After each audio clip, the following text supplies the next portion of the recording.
All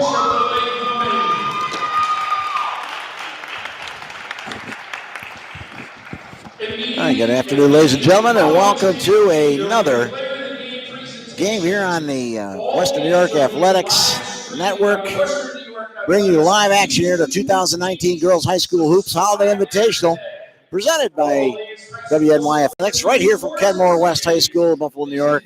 Our third game this afternoon features the East Aurora Blue Devils taking on the Wilson Lakemen. Mark Johnson and Timmy Rozek here. And Tim, 2 games down, 2 more to go, but we're even looking forward to this one. Absolutely, and the matchups for both this game and then the final game of the evening promise to be competitive, but you never know. One team could be hot, and who knows, starting tonight, we're going to be looking at a really strong Wilson team and also a equally strong East Aurora.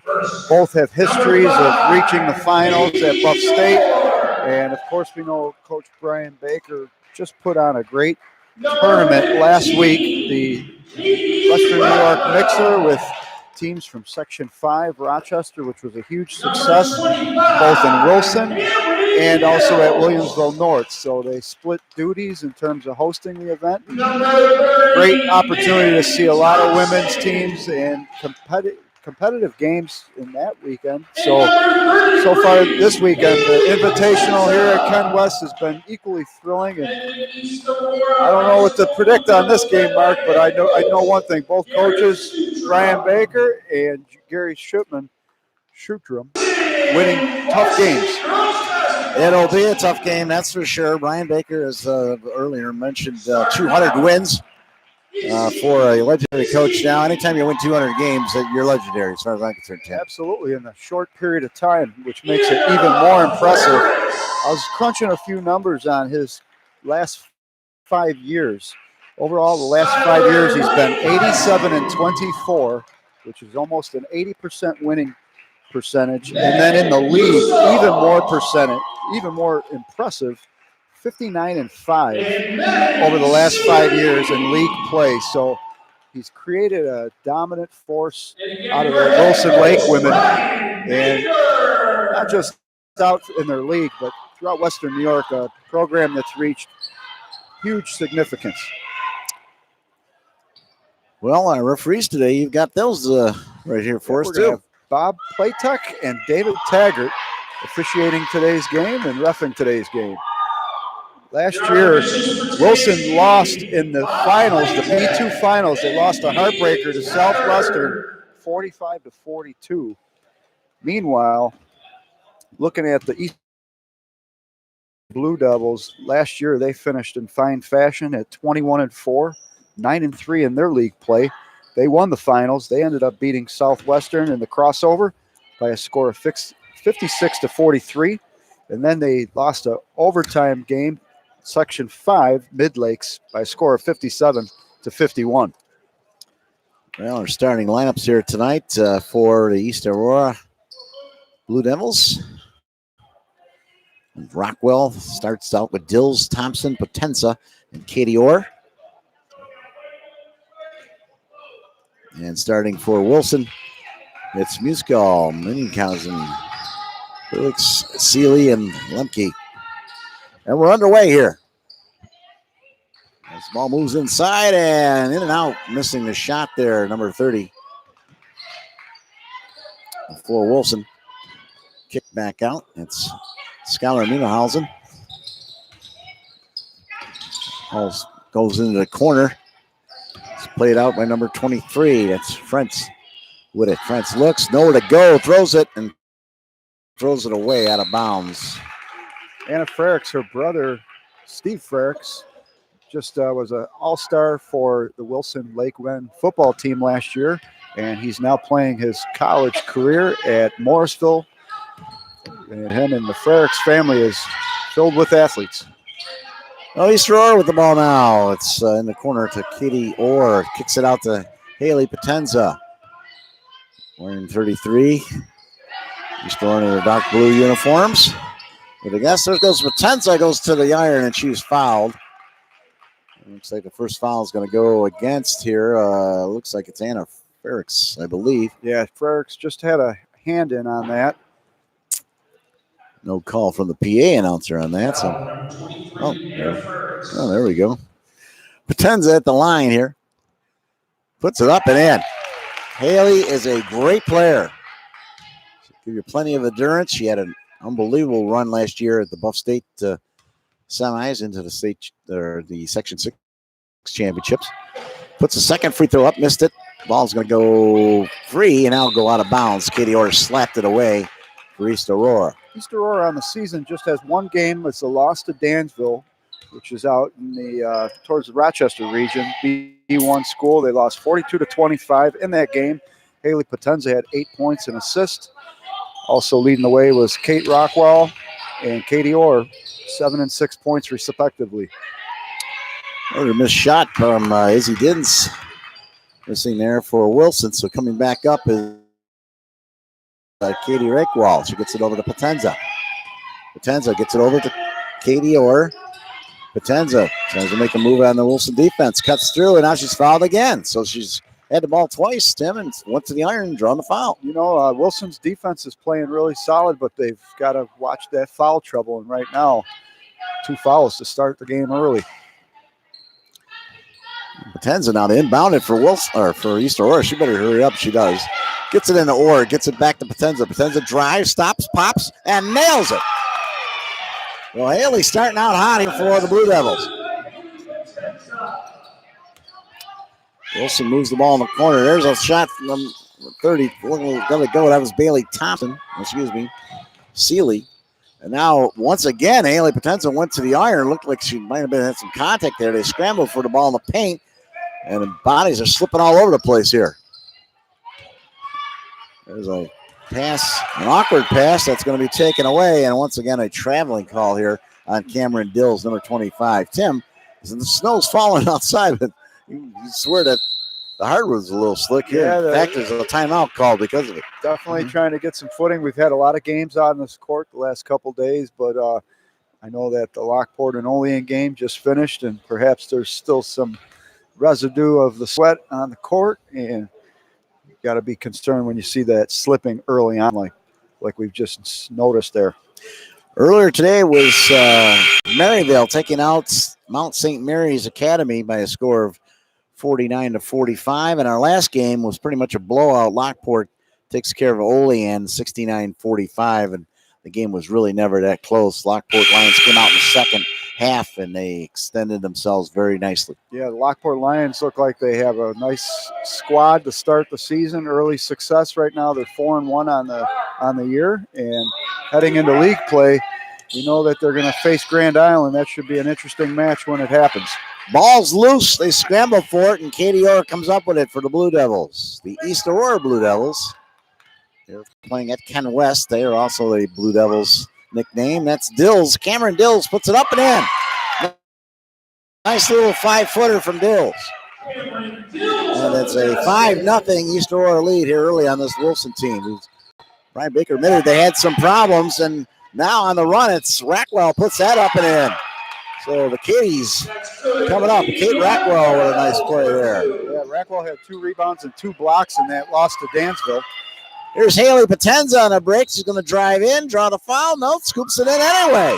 What a nice play there. Haley Potenza, she's got 5. East Aurora is off and running, and literally and figuratively, they've been able to pick up the pace here, and Wilson doesn't have an answer for it right now.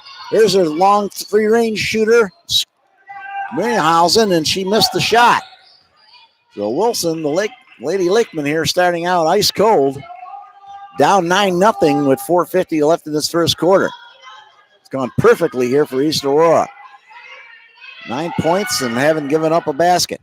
Katie Orr from the corner. Oh, she hits that one. This might have been a real run here for East Aurora. She missed it, though, and Minniehausen comes up with the rebound.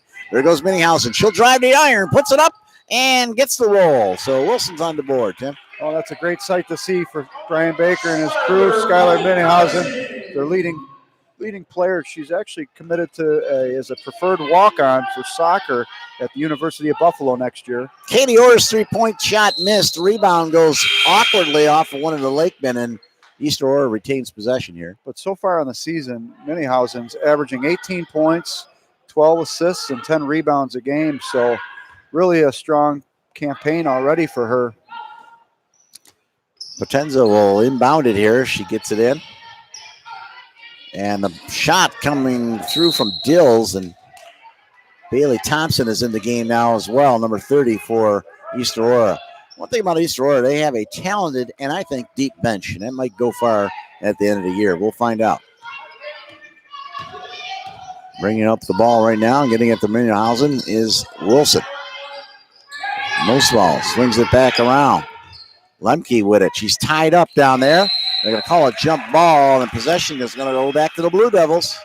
Well, credit for Lemke to hold on to it because she had some serious contention with two East Aurora Blue Devils struggling to take that away for her. So that was actually a small victory to accomplish the jump ball.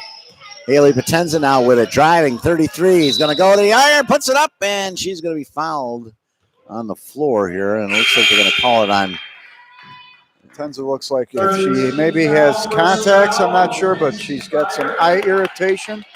And going in, driving in that lane hard, she may have caught a finger in the eye. And follows on Kenzie Bayer. Potenza now looking to inbound it here. She better hurry. She gets it into Orr. Kate Orr goes up and missed the shot off the backboard. They scramble for it on the ground, and now they're going to call another jump ball, and it's going to go back to Wilson here with 3:42 remaining. Yeah, Brian Baker is most likely not happy so far with what he's seeing out of the Lake women, but it's still early, and you can see getting their life behind their legs. And a travel call.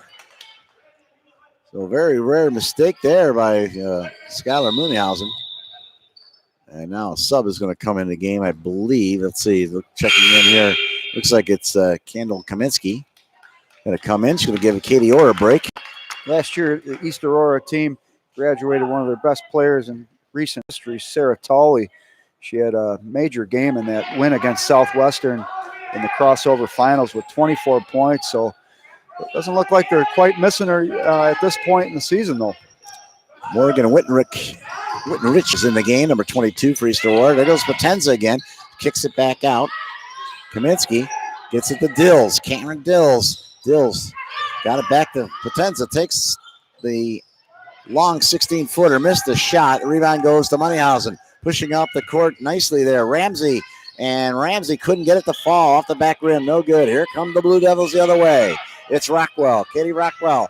And the ball's going to go off her foot. And actually, it went off the knee of Moneyhausen. So they'll retain possession. Yeah, Moneyhausen smart to get back early and had a hand on the ball, almost creating the turnover. So Wittenrich will inbound it. Nice soft inbound there to Haley Potenza. Potenza gets it back out inside. Nice give and go there. Coming up with his Wittenrich, and once again, it's another jump ball. This time it'll stay with East Aurora. Might want to mention here that, actually I was thinking about a player from Frontier, so let's check that. Had so many games here the last 2 weeks, Timmy. There's a give and go. Cameron missed the shot. Dills missed it. And on the run now is number 1, Emily Mule. Gets it back to Moneyhausen. Back to Mule. Mule has it knocked away from her, and that's going to be a foul. I had a chance to talk with Coach Baker last week and asking him about his team and how he likes what he sees so far. He definitely said that they're getting tested early. They've had far. He definitely said that they're getting tested early. They've had so far they're on the season. They have 2 wins and 2 losses. They lost to Springville 44-38. They beat Oakfield 57-42. Lost to Panama 65-50, and won against Akron 47-41. Potenza brings it up for East Aurora. Drives again. Beautiful dish inside, and a nice Jan Ramsey, who just committed that last foul, comes back and scores 2 more. 11-2 East Aurora. Blue Devils opening up a 9-point lead here. Wilson in trouble early. Long 3-pointer on the way. Off the back rim. No good. Easy uncontested rebound for Kate Rockwell. Yeah, and East Aurora are winning that rebound battle early as well, giving them opportunities on both ends of the court. Potenza gets it into Kaminsky. Kaminsky made a move, and now we're going to have a foul, blocking foul.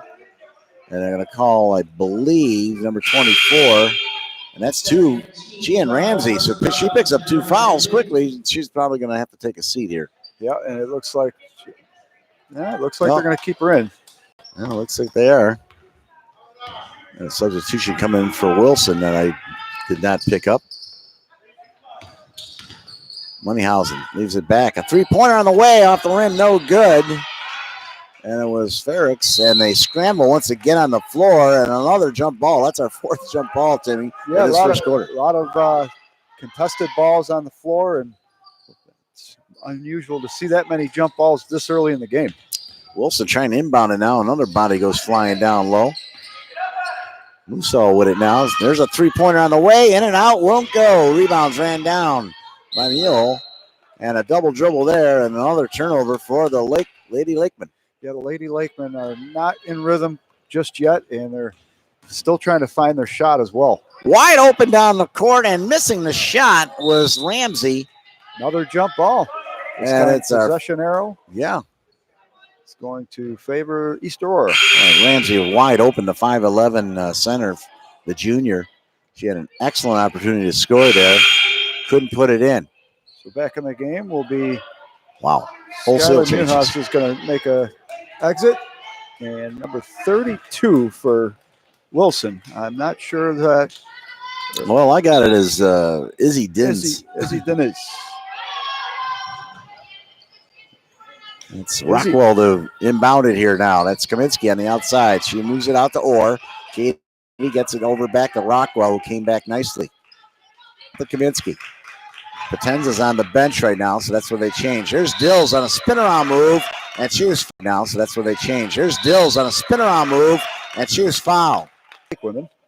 And 2 on Fergus, I believe. Let's see here. The real difference when you're sitting down by that scorer's table down there, Timmy, as I got to do the first 2 games, you know exactly how many fouls are on who. And you are correct, though, Mark. That's going to be her 2nd foul on Ava Ferrix. Dills with the nice free throw. Good touch there. So going back to Izzy Dentz, she was considered a Buffalo News All-Western New York Scholar athlete. Congratulations to Izzy Dentz. We all know that what you do inside the classroom is of utmost importance in comparison to the athletic accolades you can get. Absolutely. Wilson now tries to scrape back in this one. There's another turnover, and Coach Baker has got to be steaming inside as he walks away from his team on the bench. You know he's not happy. Down 12-2. Yeah, I think he's just trying to keep his composure and understand that maybe his girls need a little space to breathe. Cameron Dills puts up a hard shot off the backboard. No good, but the rebound goes, and nice job there. Bailey Thompson puts it home for the Blue Devils. 14-2 as we're inside 45 left in this horrendous first quarter for the Lakewood. Wilson trying to come back here. Looked like it might have been a walk move. Our 6th jump ball of this quarter. It's going to go back to Wilson. And Tim, they just can't find anything inside at all. Yeah, neither team is really able to find space in this game, although the Blue Devils have been able to execute much more efficiently on offense. You could see, in particular, Wilson is having a lot of trouble getting free space by their defense of East Aurora is just causing fits for them. Emily Mule just got a shot off, and she was fouled, so she'll go to the line. So you combine good defense with poor shooting, and you get 2 points in the first quarter, and that's how that score is 2-14 right now. They're at the line, and they're going to need everything they can get going on from this point forward, that's for sure. First one's up on the way, off the back rim, no good. Boy, it's been shooting woe after shooting woe here for this Wilson team. The good news is it can only 7 seconds left, and get the quarter underneath you and move on to the second. There's a missed shot, a rebound, and another missed shot, and once again, Wilson comes away with absolutely nothing. Yeah, it's miscue after miscue right now, and that's got to tighten up. Katie Orr wide open, gets it in front. Oh, what a nice play. Dills underneath. Cameron Dills. Yeah, Meg Musial made a nice effort to try to steal that ball, but just a little bit late. Nice pass there out in front, and Wilson misses another shot. That was actually number 25. I don't have a 25 on my roster, so I don't have to check that. Here's Katie Orr for three and gets the one. Oh, it bounced in and out, hit the back rim, front rim, and spun out. Here's a chance now with no time left. Oh, and a 2-on-1. And that's just about how it's gone here. After 1 quarter of play, it's East Aurora 16, Wilson 2. And you were listening to WesternNewYorkAthletics.com. Mark Johnson along with Tim Rozak. We're not going to cut it off. Timmy, we're going to stay right here. Why not? Sure thing. I've been on the air all day. I've been down at the scorers table. 2 games of address. Not bad. I enjoyed it. Absolutely. And, it's nice to see expand your horizons and sounded good down low. Thank you. I'd like to thank our sponsors for helping us broadcast this fine weekend event. UBMD Orthopedics with locations throughout Erie and Niagara counties. G&G Fitness, visit livefit.com. The Westher family of dealerships, visit westher.com. And Scroy Financial of Western Seneca. Plan, protect, and invest with Scroy Financial. That's scroyfinancial.com. Logistics Plus of Buffalo, a worldwide leader in the supply chain. You can contact them at area code 716-877-9653.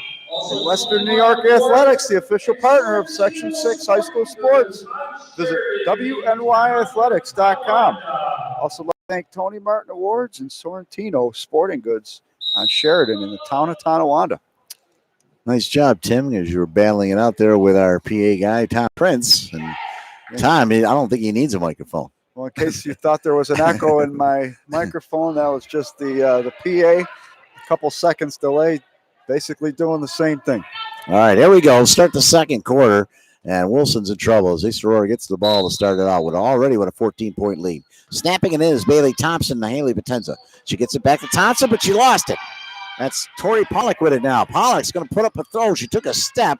She got away with one and missed a shot. She wanted to stop and try a three. She had a toe on the line, missed it anyway. They try to get it inside. Another throwaway for Wilson. Well, one of the issues Wilson had tremendous trouble with in the first quarter was ball handling and holding on to the ball. They had a lot of loose balls. We know that there was almost a record set for jump balls in that first quarter.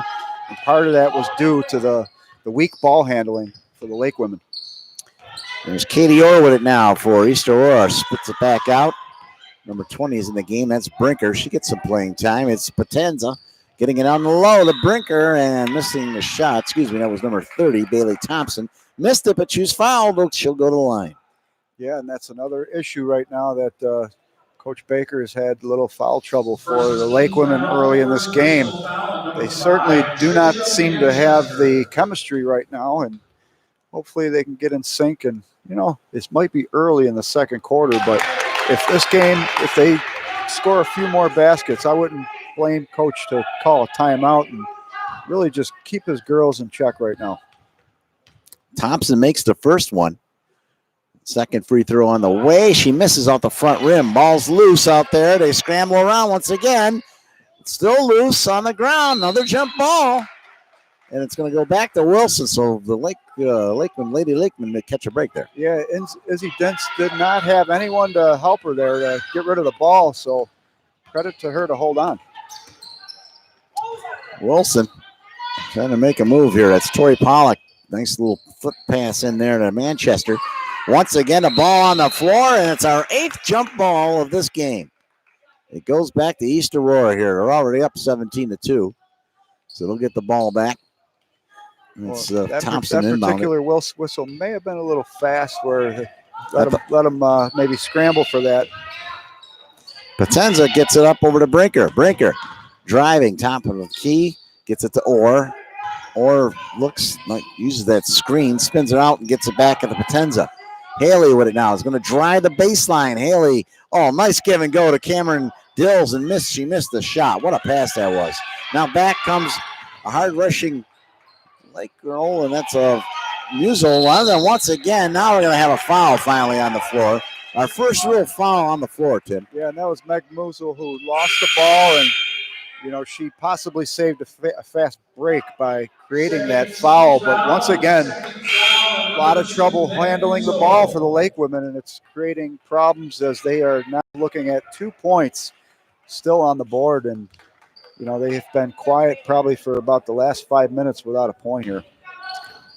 Well, East Aurora looking to build on a 15-point lead here. Haley Potenza brings it up in the forecourt. Nice pass on the ground. Dills lost control of it as she shot, and now finally a foul. The Dills wanted to foul on the other way. In fact, they're going to call her on this one. Haley Potenza, she had a nice first quarter with 5 points.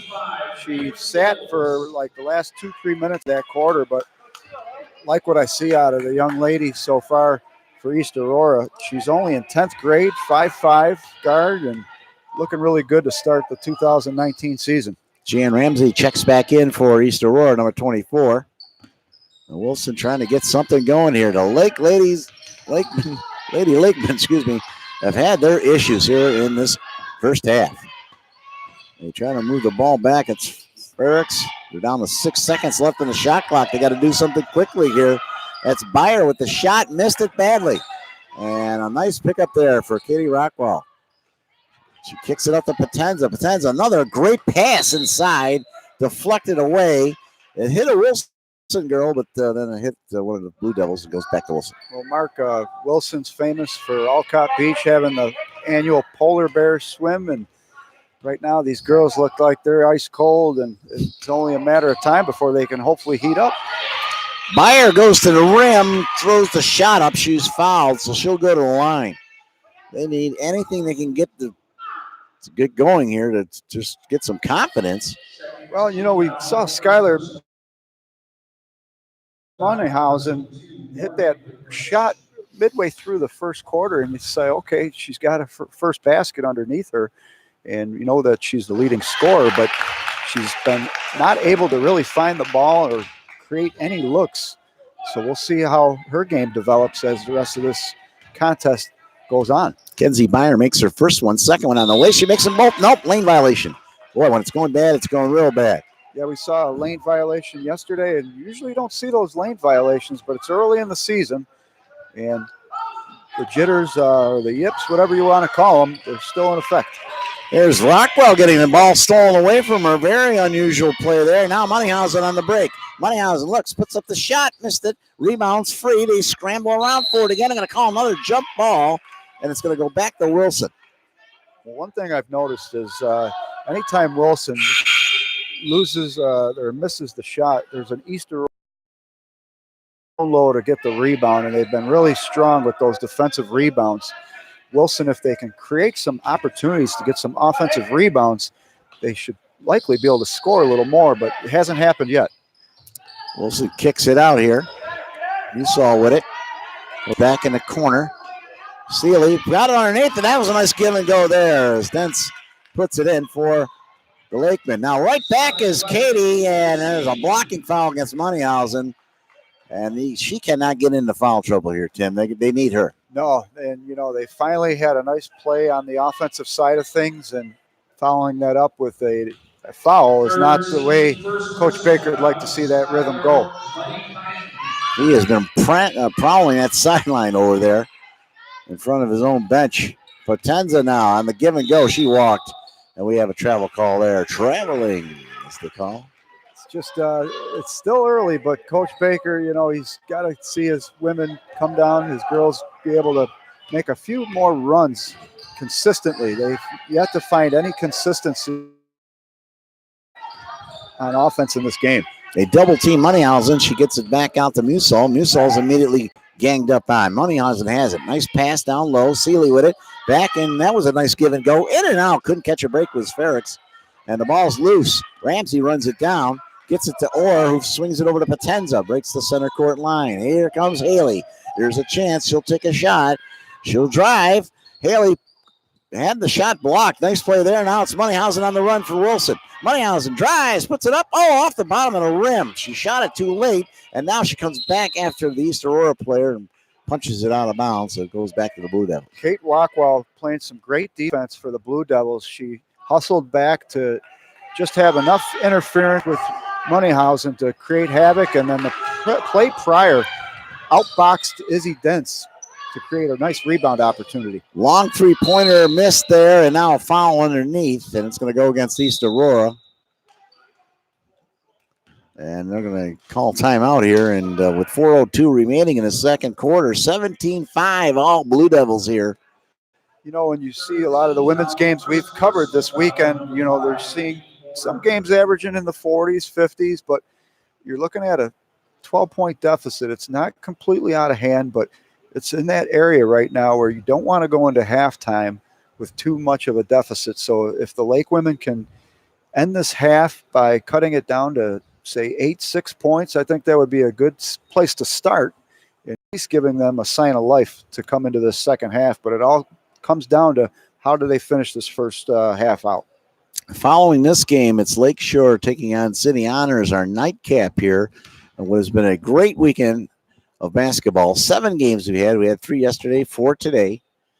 And, of course, free admission here at Ken West. And had a nice crowd last night. The crowd today a little weak. Might be because of the weather, maybe. Yeah, it's starting to snow, and it's that crossover from ice to snow and rain to snow, rather. And, you know, like I always say, basketball, when it's weather's cold, it's nice to be in the gym, and it's a comfortable place to see a game. The Ken West gym is state of the art. It can't be more than 5 years old, I wouldn't imagine. I don't know the exact year it was built, but it's a beautiful gym and plenty of seats and good action.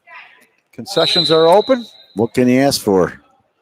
Well, maybe a tighter game. That's what we could ask for in this one. This thing's starting to get out of hand a little bit. Let's see what happens. We'll say at least Wilson is showing a little more life now in the last few minutes and getting some points on the board to boot.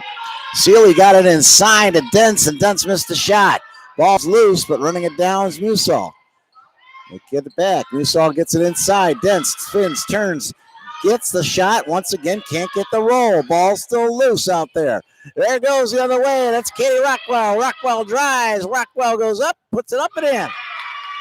Katie Rockwell. Nice body control for Katie Rockwell. She had Skylar Munhausen right on her back, and she could feel the presence. Very similar because Skylar had her breakaway and Rockwell defended that. I thought we might see the same. There's another steal. Haley Potenza comes up with it, and she's fouled. I think they're going to call number 2 on this one. Let's see here. Waiting on that call.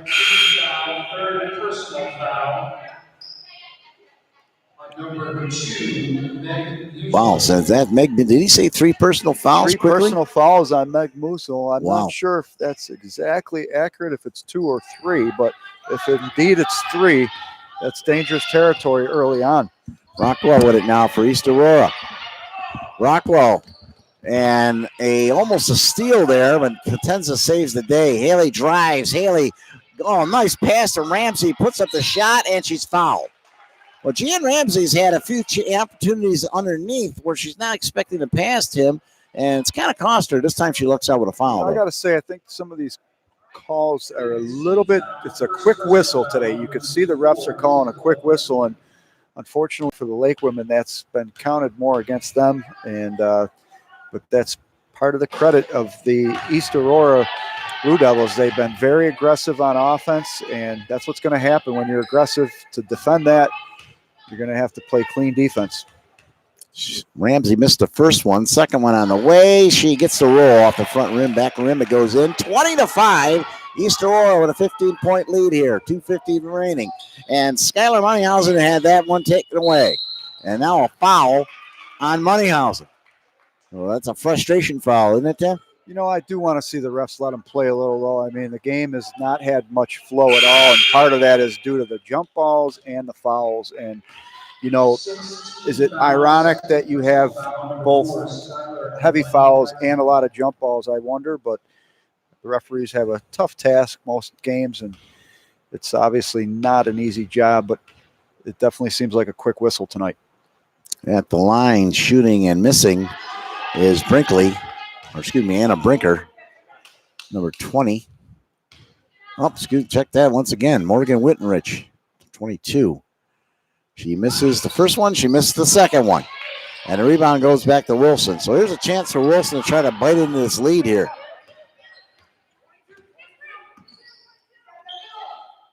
We'll flip it on the outside. It's Lemke with it. Got it back inside. And the shot from Dins, and that didn't go. Wilson gets the rebound back. That's Byer. Tries to get it inside, and reaching in was Jan Ramsey, and I believe that's 3 on her as well. Let's see. 24 and a foul. Well, they didn't announce it, of course. A little trouble with the PA down there. So far, we've got 5 fouls for Wilson and 4 for East Aurora. That was the second foul on Gian Ramsey.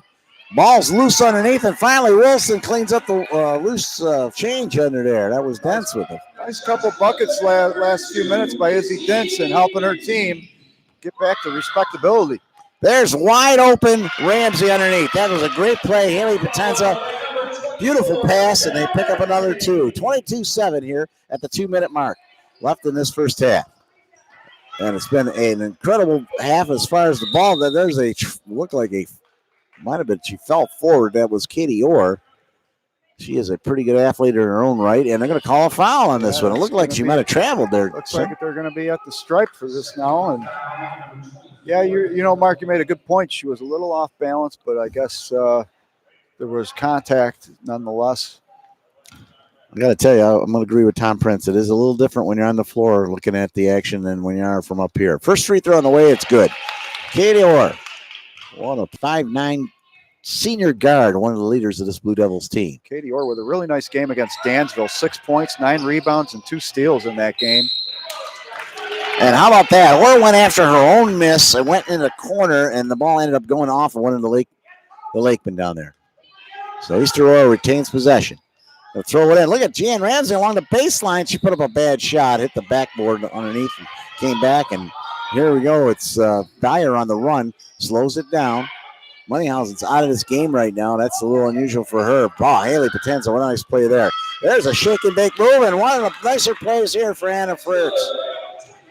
Nice to see Anna Frericks get on the board. She had some foul trouble early, but now she's helping out, contribute, and Wilson trying to close this gap. Potenza as it goes off her hands, but it went off of Isabella Lemke instead, so we're going to give it back to East Aurora here with 1:20 left here, Tim. 23-9. Wilson trying to make a move here, but East Aurora has been answering back. There's Potenza driving again. Oh, and this time she's nailed underneath, and that was Maddie Seeley on that foul for Wilson. Yeah, Maddie Seeley putting the shoulder in, and more or less a frustration foul right there. You could see the Lake women have had a lot of struggles so far in this first half, and they're starting to get in the foul trouble as well. Potenza's free throw is up and good. Haley, a pretty good shooter up there, 75%er. So out there is looking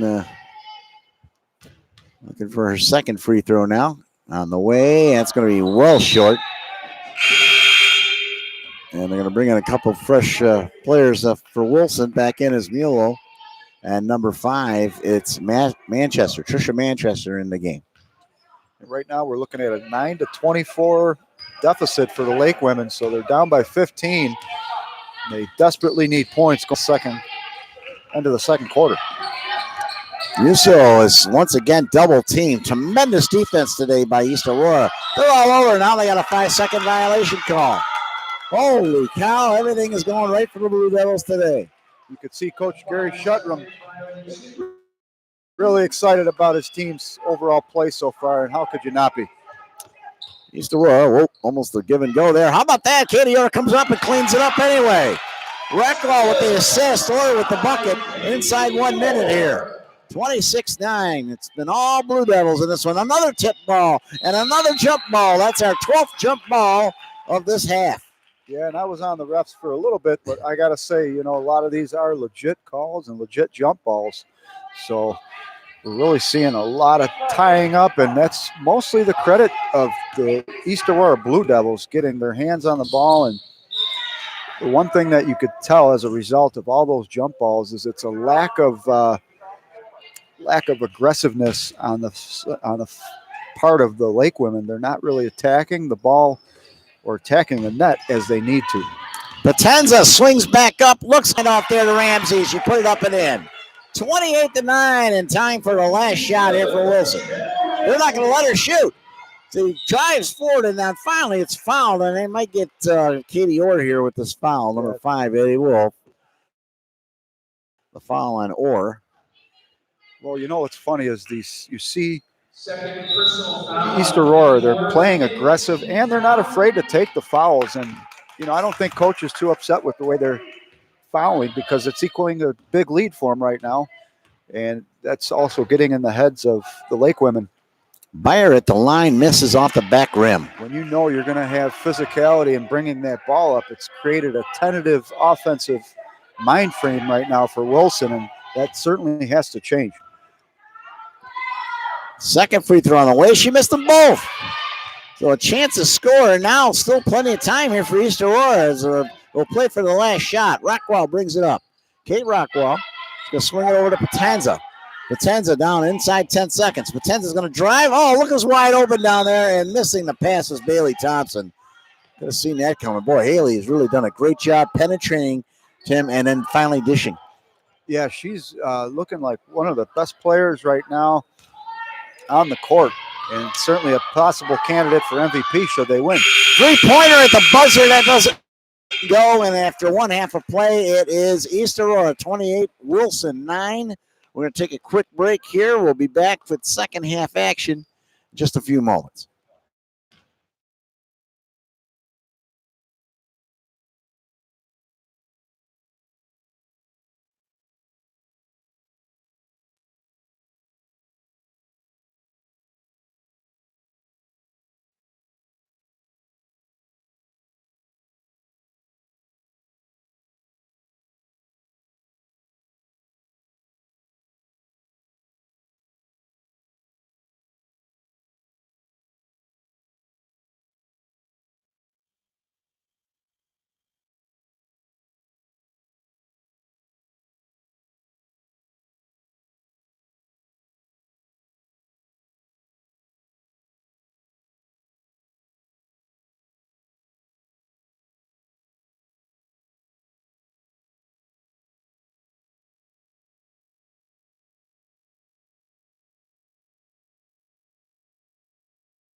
All right, Mark Johnson back here along with Tim Rozak, getting ready to start the second half here. It's been all East Aurora tonight so far, 28-9, Timmy. They're on fire.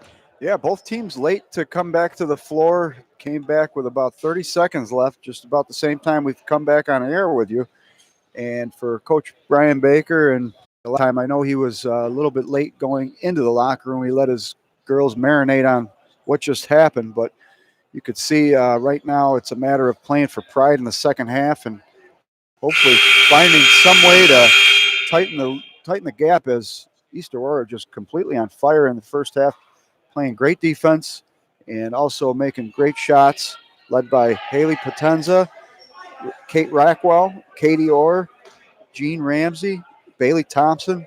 They had everybody involved, which was a great sight for them. But, Coach Brian Baker, he's a great coach. We'll see what kind of adjustments he makes going into the second half. Well, that's for sure, Tim. You don't win 200 games in the Niagara Frontier League or in any other league for that matter, unless you're a good coach. So we'll see how his girls react here after being down 19 at the half. So here we go. They inbound it, and it's McMusel. She's turned around again. They'll spin it back inside. There's the first shot, and it's off the rim on a bad miss there. Some contact on that shot, no call. So that was Deese who missed the shot.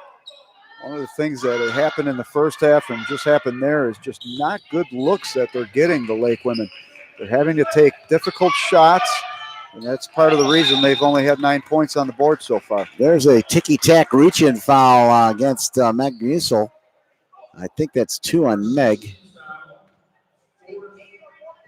I guess it is 4 fouls. Wow. It is official then. Meg Musel in foul danger right now. So she's got 4. She's going to have to come out of here. As Potenza takes it for East Aurora. Gets it into Rockwell. Missed the shot, but there's Dills. Pick up the rebound and nailing the nice 8-footer along the baseline. Pick it up where she left off. Cameron Dills. And East Aurora has got everything going, coming out of the locker room, going their way. There's Moneyhausen, gets it inside. There's a loop shot missed there by Maddie Seeley. Maddie Seeley couldn't get it to fall. The ball goes out of bounds off of East Aurora, so Wilson will get a chance to try to do something with it. Fresh score clock there, shot clock. Pass inside, and now a foul inside. And that's what Wilson needs to start doing, Tim. They got to start pressing inside and trying to get something going. Yeah, you could see Izzy Dentz really is the only one, though, that's getting her body down low. Anna Ferricks was before, but then she got in a little foul trouble, and I think she became somewhat tentative. And they're going to need both Ferricks and Izzy Dentz to get into that game, as well as Maddie Seeley, who is also, listed at 5'6", but she looks a little taller than that. But you could see right now they're having trouble getting underneath presence. Dentz makes 1 out of 2. And here we go. Quick break here. Haley Potenza is going to drive, put it up, and not get the roll. Rebound falls free, and coming away with his Dentz. Nice rebound there. There come the Lake women. On the run. Wilson, it's Seeley. Seeley missed the shot, got a rebound back, but that stepped out of bounds. It's been one of those type of things. They finally start putting some pressure on, and they make a mistake. One of the weaknesses you can see that is for Wilson is they don't have a fast team. So when it comes to a fast break, Haley Potenza, excuse me, Timmy. Haley Potenza rolled that one in on nice. You're just talking about team speed. It was a beautiful example. Yes, and the problem for them on offense right now for the Lake women is that they just can't get fast breaks.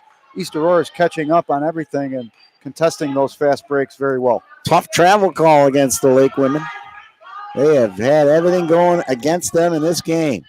East Aurora back with it. There's Katie Orr for 3. Oh, off the front rim, missed. Rebound came back. Orr puts it back up, missed the shot again. Orr gets another chance, and this time she's fouled. Tremendous pressure inside, Tim. Great rebounding, staying with it, and that's been the component to success here today for the Blue Devils. Yeah, the senior, the 5'9" senior guard, Katie Orr, is having a nice game. She had, like we said, a really good game against Danville, even though they lost. And, you covered that game, Mark. You had mentioned what a difference between this game and what they did against Danville. And sometimes a team just doesn't show up. That could be the case with Wilson tonight. But I do believe if these teams played again, I think East Aurora right now just looks like the dominant team. Orr makes 1 out of 2. Moneyhausen drives to the hoop, missed the shot. Rebound, Rockwell. She'll kick it out to Haley. There goes Potenza. Oh, wide open down there is Cameron Dills, and she misses another layup. Cameron's missed 2 or 3 down low.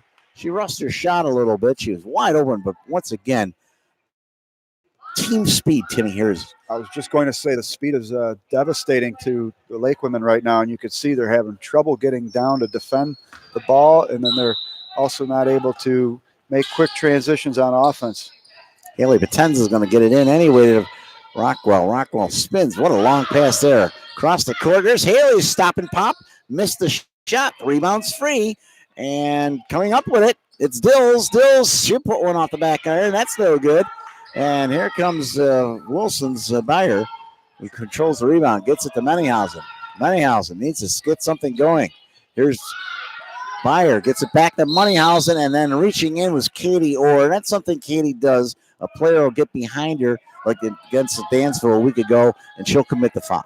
Yeah, Katie Orr, though, I got to love her defense. I like her intensity, but you're right. That's something that she can work on.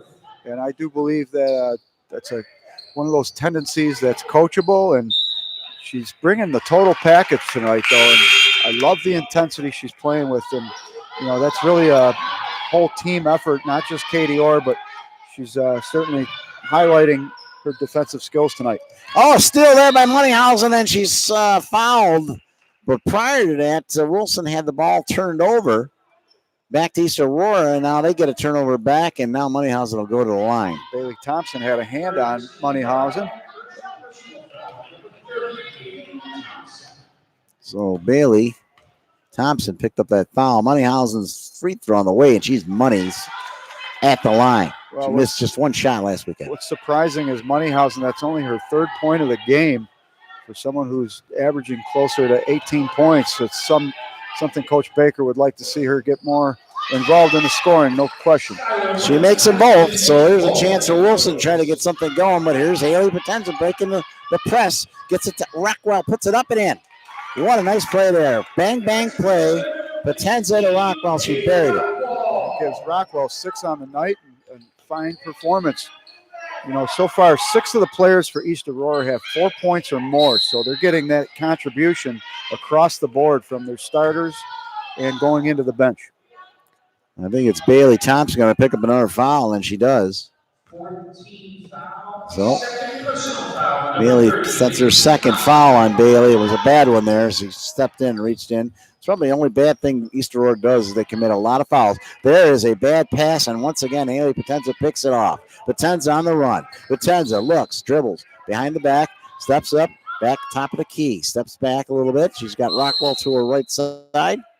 And now we got a 3 seconds call on Dills. Dills not having a great game here today. She started out strong, but last couple of minutes, Tim, she's had some mental errors. Yeah, she has. And right now for East Aurora, you mentioned the fouls. They're now having 4 fouls in the half to 2 for the Lake women. So they're in that danger zone, playing a little over-aggressive. It's still a 23-point. It's Cameron Dills. Why not? Takes it in, and Rockwell's there. Picks up the loose change. A nice pass there from Dills to Rockwell. Katie Rockwell now with 8 points and coming up with a fine performance today. Well, it looked like some contact there, and on a steal, it's Thompson. Looked like she might have dragged her foot, got away with it. Dills wide open down there. Dills puts it up. She can't buy one underneath. Cameron has had some trouble, and now she goes to the ground. And a jump ball that's going to go back to the Blue Devils. Nice sportsmanship there. Kenzie Byer helping Dills up. And Cameron Dills fighting for that ball. Timeout on the floor here with 4:19 remaining 3rd quarter. 37-14 our score. 23-point Blue Devil lead. I'd like to take a moment to thank our sponsors, UBMD Orthopedics with locations throughout Erie, Niagara counties. G&G Fitness, visit livefit.com. The West Her family of dealerships. You can go to westher.com. That's WESTHERR.com. Scroy Financial of West Seneca. Plan, protect, invest through Scroy Financial. Scroyfinancial.com. Logistics Plus of Buffalo, a worldwide leader in the supply chain. You can dial them up at 716-877-9653 Western New York Athletics, the official partner of Section 6 high school sports. Visit WNYathletics.com. Tony Martin Awards, and also Sorrentino Sporting Goods on Sheridan in the town of Tonawanda. Well, we are live here from Ken West Gym in Ken West, actually Kenmore, borders Buffalo, New York. And our cameraman, I'd like to thank him, Russ Battaglia, doing the great job on the video. Of course, Frank Wolf for putting the whole package together. It's been a great weekend of basketball. And thanks for Russ to correct me. The gym, I thought was about 5 years old. It still has that sparkle, but probably closer to 15 years old, so it's holding up well. And it's been a fine host to this great weekend of basketball. East Aurora will inbound it now. That's Thompson drives. Thompson puts a shot up. Missed badly. Rebounds free. And looks like it's Musil coming up with it. She's got 4 fouls. She better watch it. Ball's in the corner. That's Moneyhausen. Nowhere to go. Shakes and bakes and passes it out. They'll put the shot up. Oh, what a block there. And then finally fouled. Bayer comes back and had to foul her. Another frustration foul. Yeah, I was just going to say that's definitely a frustration foul on number 10, Julie Ferry. And you could see that just didn't want to, or I'm sorry, you're right, number 14, Kenzie Bayer. But she was definitely didn't want to see that point go through and created a foul as a result. That's 2 on Bayer. So she's going to have to watch it here in the second half. Here's Potenza swinging it around. Kaminsky's back in the game, and she dragged her foot. Oh, she got away with that one. Potenza stops, pops, and misses the shot. And it's put right back in. Spun around and around and around it goes, and down the tube. It counts for 2. Bailey Thompson now 6 points on the night. Bailey Thompson putting on a clinic here down low. There's a shot missed off the side of the rim. And that'll put back her there, I believe. Number 24 on that was Lumpke. That's Isabella Lumpke's first 2 points of the game. We can tell our co-partner down there, Tom Prince, is getting a little excited behind the PA mic. Potenza's shot on the way and missed badly there. That's going to go out of bounds. Did someone touch it? They did. Another tough break for Wilson. And Potenza had a really nice, strong first half. She's been a little bit quiet so far in the third quarter, but like we were talking during the break, during halftime, she's been really one of the top players for the East Aurora Viking Blue Devil team, and making a strong case for MVP so far. Anna Brinker's back in the ball game. There's a play. Potenza gunned at the Brinker, and some good defense there by Lumpke, who's starting to pick it up now for Wilson. She's a tiny one out there, but she's playing pretty aggressive right now. Potenza now is going to inbound it. They got plenty of options. You got Thompson out there, and they're going to kick it out to Dills. Dills going to try a shot, and that's off the backboard, no good. Easy rebound, and here comes Moneyhausen. Moneyhausen on the run. 4 white for Wilson. Drives, puts it up and in. That's a nice play there by Moneyhausen, and that's what she has to do to get going in this game. If Wilson wants any chance of coming back in this ball game, it all depends on number 4. Well, here comes Brinker, and they're going to call a ticky-tack foul there on Isabella Lemke. Bad call there. I thought she was barely on her, but they call it nevertheless. And that is 3 on Lemke. Well, you know what I like so far? Wilson Lake women have come out strong in the second half, and they're at least battling through. Oh, Potenza with a nice running right-handed shot there. And it's a 41-18 lead. What a play there by Haley. Spinning around, Moneyhouse is going to put one up, and why not? You might as well start shooting.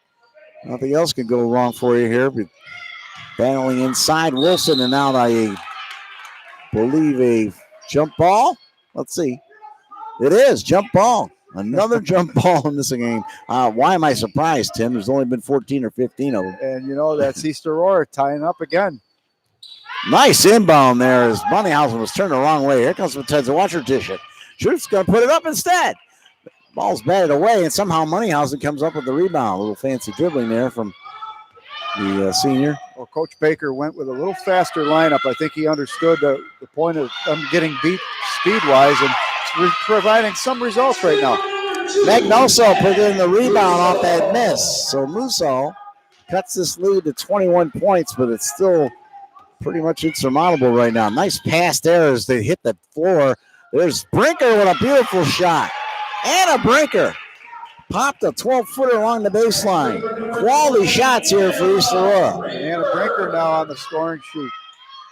Teams are starting to open up here a little bit, and now the ball is slapped out of bounds off of, I believe, 22. That's Wittenrich is back in the game. And here comes Big Jan Ramsey back in the game. Well, that's now the 7th East Aurora Blue Devil to reach the scoring sheet, so they're getting a great contribution team-wide. But you could see the speed, especially when, the Wilson Lake women, they're in a difficult situation. They need the bigs to be able to contend the low post, but as a result, they've been really outworked with the fast break and play. Long three in the way, and it comes free, and now a foul. And it looks like Ramsey might have picked up her 4th foul here. Let's see. They're calling it. No, gonna get number 22 on that foul. That's Morgan Rittrich. She's got 2. And I think you're right, though, Mark. I think Jean Ramsey might have got away with. Looked like it could have been on Ramsey, but nonetheless, Morgan Rittrich is going to get the 2nd foul for her. First free throw missed. Second one on the way. That's up, and she missed them both. Once again, Wilson not taking advantage, but they put in the back play off the rebound. That was nicely done. Izzy Dents. And now a rare turnover here for East Aurora. And, you can feel it here now with a minute 13. Maybe you could try to scrape her way back in this one, down 21. I know it's a big lead, but here's a chance for Wilson maybe to turn the momentum a little bit, Tim. Well, at least to make it respectable. I don't know whether or not they're going to be able to overcome this kind of deficit based on the way points have been put up in this game, but miracles can happen. Moneyhausen is the girl to do it, that's for sure. They kick it back out, and they're going to go back over to the other side. It's Mueller with it. Back over, swinging it around the preliminary. And that's Moneyhausen shots. Here's a 3-pointer for the senior. Maybe they heard me, Mark, and they weren't happy with my comment. Skylar Moneyhausen trying to take this game over right now. So the ball was slapped back out of bounds on a pass. Moneyhausen is all over the court right now. And she needed that 3 just for her own self-esteem. And there's another throwaway, but fortunately it's Jean Ramsey. And she had her pocket picked there by Dents. Dents is going to slow it up, get it to the girl that can handle it the best, Moneyhausen. And here comes Wilson. They need to put something together right now. There's a 3-pointer on the way. Oh, off the rim, no good. And touching it was Katie Rockwell, and that ball's going to go back to Wilson. That was a good-looking shot, though, by Anna Frericks. She put up a nice look, and we had the angle here, too. Just missed that, yeah. One thing about being up top here, you get to see some of the angles of some of the shots, as well as being on the floor as well. Wilson rotating the ball around now. They need to start penetrating. They're down on actually, it's the last shot there. It looks like they're setting it up. We're inside 15 seconds in this third quarter. They cut inside. Sealy nowhere to go with it. They jam, they slam, they roll on the ground. And what? Mark, I know with about 20 seconds left, they're trying to get that last shot. But when you're down by 18 points, I think you just try to shoot. You don't worry about taking that last shot. You need so many points in this game to come back. Just execute your offense. Moneyhausen, and now it's playing perfect. It's on its way, and it counts. A 3-pointer at the buzzer for Anna Frericks. What a beautiful shot that was. And just as you were saying, Tim, shoot the ball. Yeah, absolutely. And Frericks showed a nice touch from the arc. Just missed the previous shot. Making that shot there gives her now 7 points on the night, leading all Lake women scores. And a little bit of life there for the Lake women to end that third quarter, and a better performance for them overall in the third quarter. So we knew they were going to have their pride tested, and Coach Baker was going to make some adjustments. But you could see they just definitely look like the team with a little less talent overall. And you never know, though, the way these games play out. If they played another night, I would assume East Aurora might be the better team on any given night, but could be with the shooting was really cold for the Lake women early in this game, and that started to heat up. So, you made the point there could be a possible comeback. I kind of wrote it off, but Well, you can never write off in basketball. It's definitely not out of the reach right now. And down by 15. Stranger things have happened. Earlier today, it was Maryville 49-45 over Mount St. Mary's Academy. In our last game, it was a rout. The rout was on. Lockport Lions took care of the Olean Huskies 69-45. After this game, the nightcap takes on City Honors. So we'll finish out this tournament in fine fashion here. See if they can hold off here as Wilson is on a 7-2 run right now, and they pick up another steal. Well, Meg Musel, she was in foul trouble. Since she's come back in the game, you could see a different Lake Women team. She's been a great contributor since she's come off that bench. And now a foul underneath after 2 missed shots, a missed three-pointer, and then a missed putbacker by Dents. And unfortunately, that's another foul to Wilson. That's going to be on number 14, Kenzie Byer, her third team foul, or third personal. Yeah. Potenza with it now. Trying to make some move. Give it. Go to Dills. How about it? No. Dills can't buy anything inside. Byer almost with another foul. She's got to be careful with her hands. Here's Moneyhausen going to stop pop with the 8-footer, and she nails it. Well, Moneyhausen coming to life here. He's got 7 points in the last 2.5 minutes. Yeah, it's a great sign to see, and Coach Baker must be happy at least to see the Lake women coming to life now for him. Finally, they're starting to hit some shots. Here's Rockwell going to drive the baseline, put it up high, and the rebound's going to go free. And then, whoa, there's a bad call, I think, down low. They're going to call it off one of the East Aurora girls, but I swear from this angle, it looked like it came off of Faricks. And, you mentioned about the perspective on fouls. It almost looked like number 30, Bailey Thompson, fouled there, but the ref didn't see it. And sometimes our perspective might be better or worse, just depending on what angle we're looking at. Moneyhausen driving again, puts it up, missed the shot badly. The rebound's put back up, and Dents, took the shot. She was fouled. She'll go to the line, and these free throws now are going to start to be huge, Tim. Yeah, you mentioned how Dents started to come on, and we know that she's played a really tough game, and she's had women, the East Aurora Blue Devils, basically surrounding her on every rebound she's had, so she's battled through, and now she's got 7 points. Oh, barely grazed the net there with a bad miss from the free throw line. I got to look at Brian Baker on the sideline over there in front of us. He's just beside himself. You can't give up those precious shots at the free throw line. There's no one guarding you. You practice these shots. She puts up one off the backboard. Might have been a little long on that one, but got it. So she makes 1 out of 2. 43-31. They cut it to 12. Still time here for Wilson with 6:37. A lot of time left. They're going to inbound it now. And there's some good defense. As Kenzie Byer came over and tapped that one out of bounds. Definitely a little more pep in the step for the Lake women right now. You could see they've even upped the tempo somewhat. So now they're going to try to press here and get East Aurora in trouble. There's a throwaway. Byer hits Moneyhausen, drives, puts it up, and missed the shot, and then it was tapped out of bounds by Byer. Well, that was a nice sequence of plays there. But unfortunately, Wilson couldn't capitalize. That's right. Coach Baker does a lot of great things for Western New York basketball. I just want to give him a shout out. He takes his girls to a different college. This year it was Louisville. Last year it was Notre Dame. So wow, gives them great experience and exposure.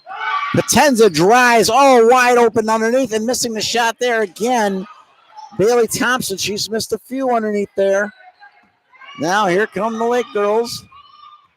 Hey, Lakeman. Yeah, Meg Musel, having her out in that third quarter really hurt the Lake women. As well as they played, they could have been even a little bit closer in this game. Nice runner there from 12 feet from number 24, Isabella Lemke.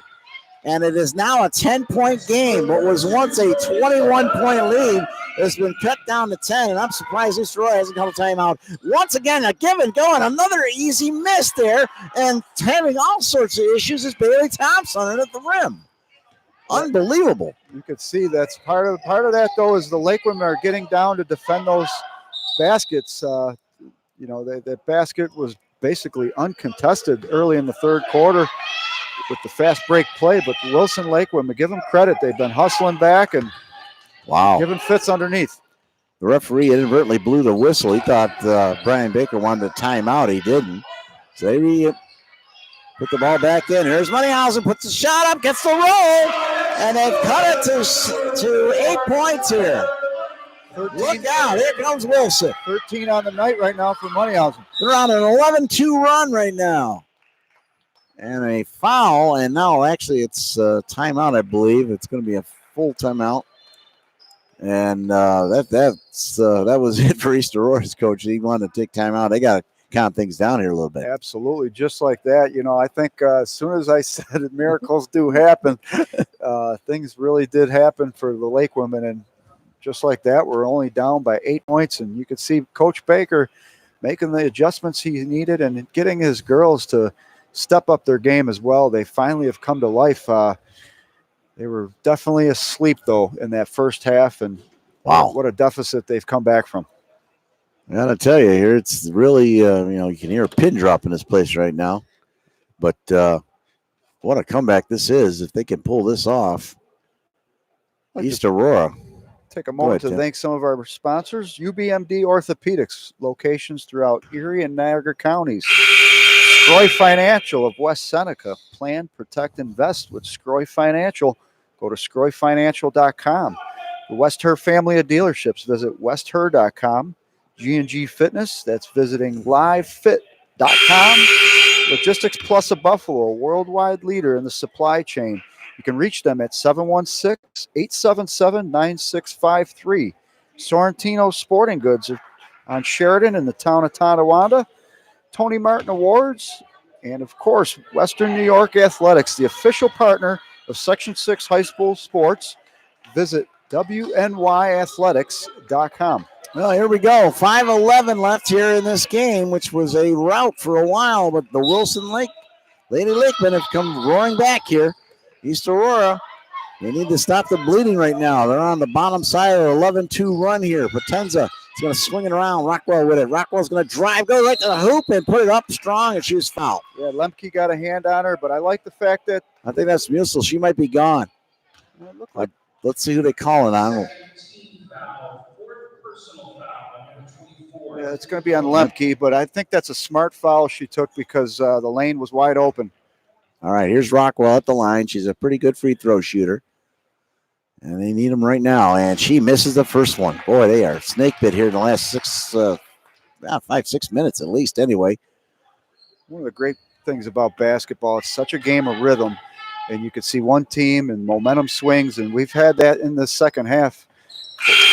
They finally get on the board here. So that's the first point probably in the last 4.5 minutes for East Aurora. Rockwell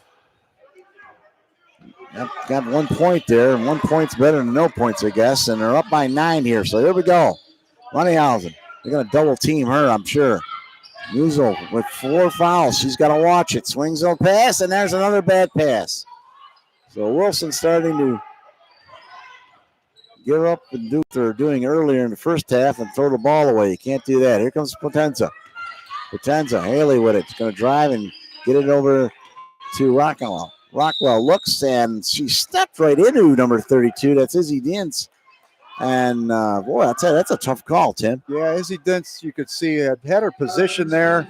That's a really tough call because you're now in the latter part of this game, and every call like that becomes even more critical. Potenza looking to inbound it, and finally she just guns it off the foot of Kenzie Bowyer. Well, Haley's a smart player. She knew she didn't have anywhere to go with that, so she just threw it off her opponent's foot. She might do it again. She's looking. Now she throws it to the corner. Rockwell was open all along. Kaminsky with it, and she almost threw it away. Haley had to come over and save the day over here on the near side. Oh, there's a stuck play, and they're going to call on travel there. Yep, you fall on the ground like that, you're going to give you a travel. And great job by Izzy Denson. You could see Skylar Munhausen and Izzy sharing a little smile there, and like to see that looseness on the side of the Lake women. Skylar driving and lost it. They're going to call jump ball, and it's going to go back, fortunately, to Wilson. It's going to stay with Wilson. I'm sorry. You know, one of the things about the girls' game, I think that's different from the boys, is the girls seem to really enjoy each other's camaraderie out there, and no question the boys do too, but they show a little more of a smile, I think, and just the way their body language seems to be a little different at times. And you can see right now the Lake women, they're holding their heads high and they're having fun, enjoying the competitive game they've put up in the second half. So Dents was fouled, and she'll go to the line. That was a nice bang pass play there. She puts up the free throw and gets the roll. 44-36. They've cut this lead that was once 21 points down to 8 with 4:11 left. Watching Dents at the line, she gives an old 1-2 on their step. And she puts it up, and she's high off the back rim. But the rebound comes back to her. She puts it up. Oh, she missed the shot there. And now a clip from behind. And, boy, East Aurora is really running themselves into some trouble here. They got to loosen it up. And there's a long pass to Kaminsky. Kaminsky, she wanted to shoot, but she's going to hold on to it. Inside 4 minutes now left here. The Lake women are in a full court press now, trying to get that ball back. And a 30-second timeout called by the East Aurora team. So, once again, they want to get on the same page with just 11 seconds left on the shot clock, Tim.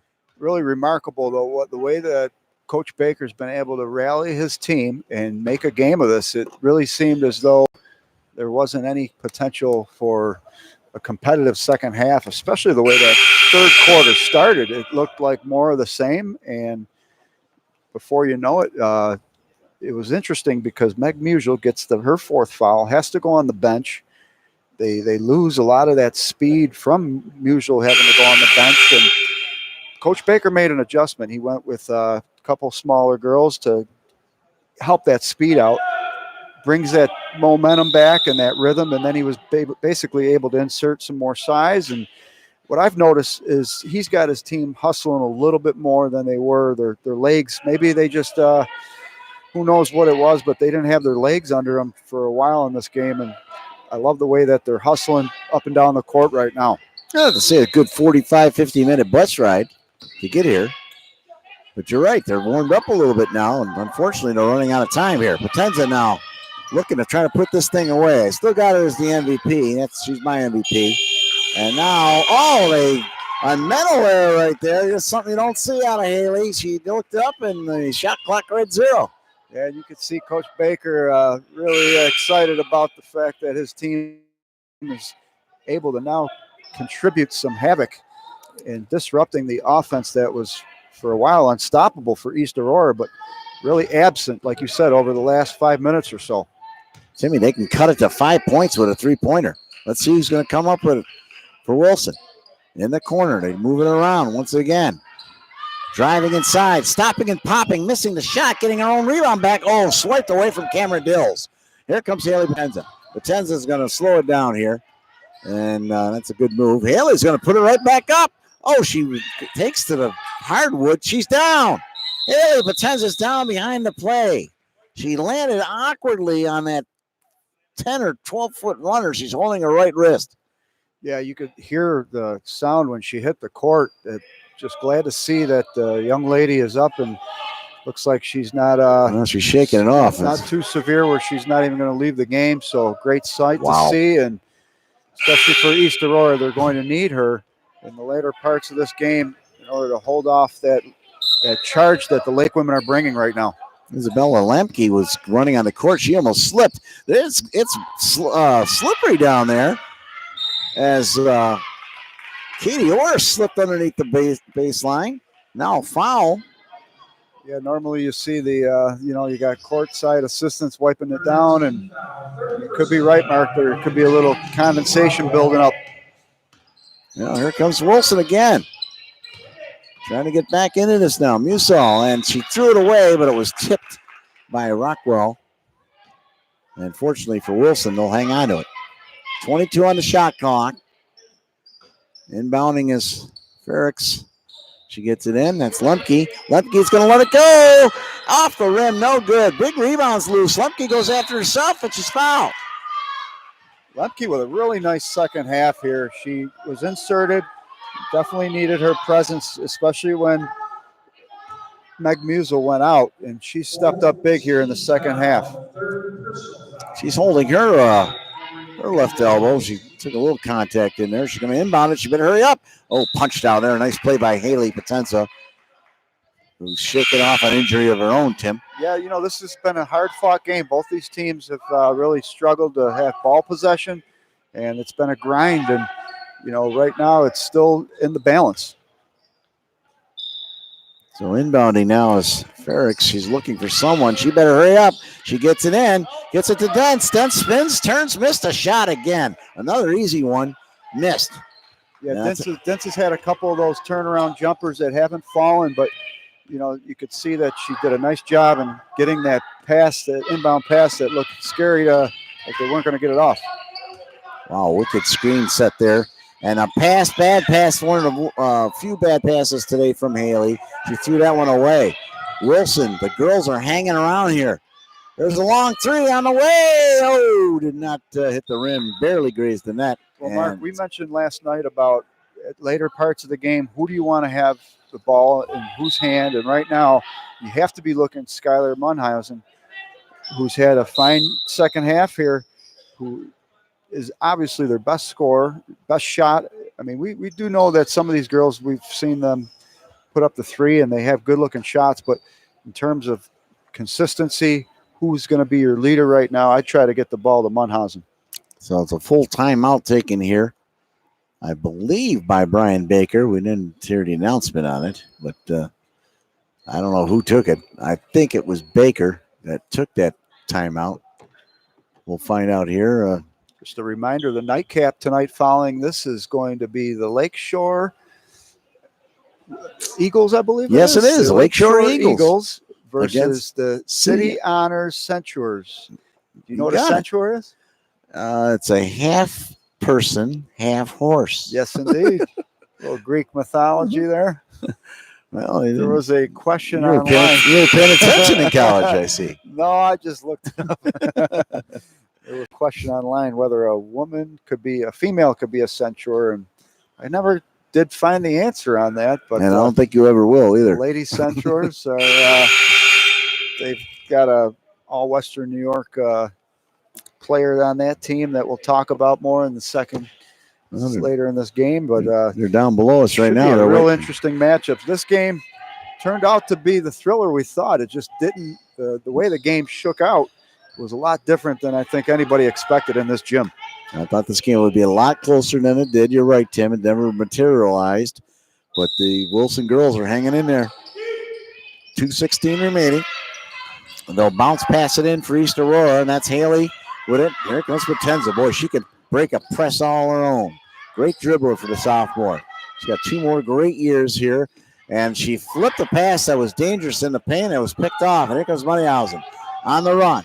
Munhausen's going to stop, flip it back over. They're going to look for the three. It's Lemke for 3. Off the rim, no good. Big rebound there for Dills. She ripped that one down with authority. Yeah, Lemke had a really nice look there.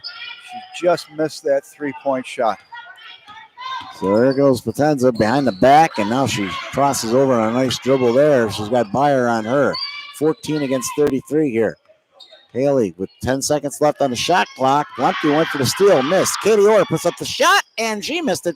Goes after her own rebound. Ball's loose on the floor. Munhausen comes away with it. 1:25 left. Still time here for Wilson. Munhausen's going to drive the iron. Oh, and she's going to be called for the charge. Rockwell took the charge and took the pain. Hard to say. I wasn't so focused on Rockwell, but it was a quick call, and man, what a call for Munhausen. And Coach Baker has to be beside himself to know that that was an opportunity lost. There's a lob in to Haley Potenza, and Potenza's just going to take her time with it now.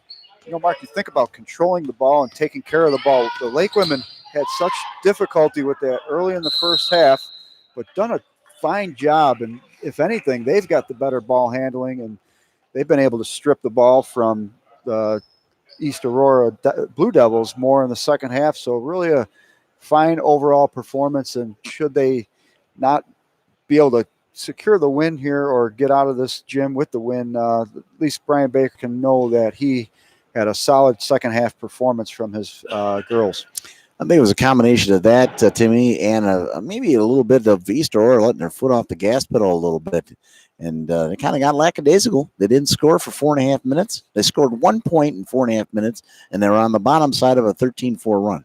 Yeah, it was a funny first half in the sense that East Aurora was playing real physical, and we saw so many tie-ups, and it could have been something. Looking back on it in retrospect, could have just been like a luck of the draw deal where Wilson wasn't able to hold on to the ball as well. East Aurora was able to take advantage of that, secure the ball, create those jump balls, which ended up giving them more possessions than it would have if Wilson could have taken better control of the ball. So that is something that I'm sure they can look at the tape and learn from. But Coach Baker's smart to have these matchups for his team. Once they get into league play, it makes them so much tougher. And we know that that record in league play has been stellar for the longest time since his tenure. Now Brian Baker yelling at his team to press here, and there's a steal for Moneyhausen. Moneyhausen, with under a minute now, drives, ball's loose. It's going to be put down on the floor, picked up by Wilson. This is where you got to just get a shot off. Musel, and now they're going to tie her up. Oh, timeout. Well, Musel had to, I know she had a couple defenders on her, but she has to find a way to get rid of that ball. Right. And this is where you just have to know time is not on your side. You just have to put one up. Well, the time is definitely running against this Wilson team here. You think about it. Even if she just jumped and made an effort to take a shot, likelihood is she might go to the line for three. That's true. It was double teams. She probably could have got the ball up in the air, but either way, they're down by 8. And when you're inside 1 minute and you're down by 8, things aren't looking good. But, hats off to this Wilson team. They stuck around. They hung around. East Aurora let them hang around.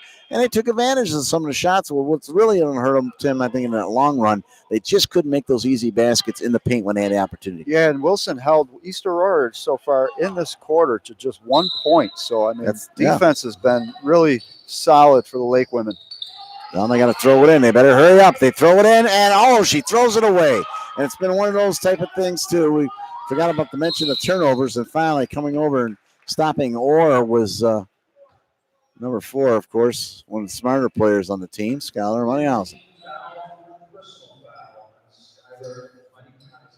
Well, Mark, I know you had mentioned Haley Potenza as the MVP, but I think, there were some other fine performers. I mean, obviously they were quiet in the second half, so it kind of takes away from what they did in the first half. It does.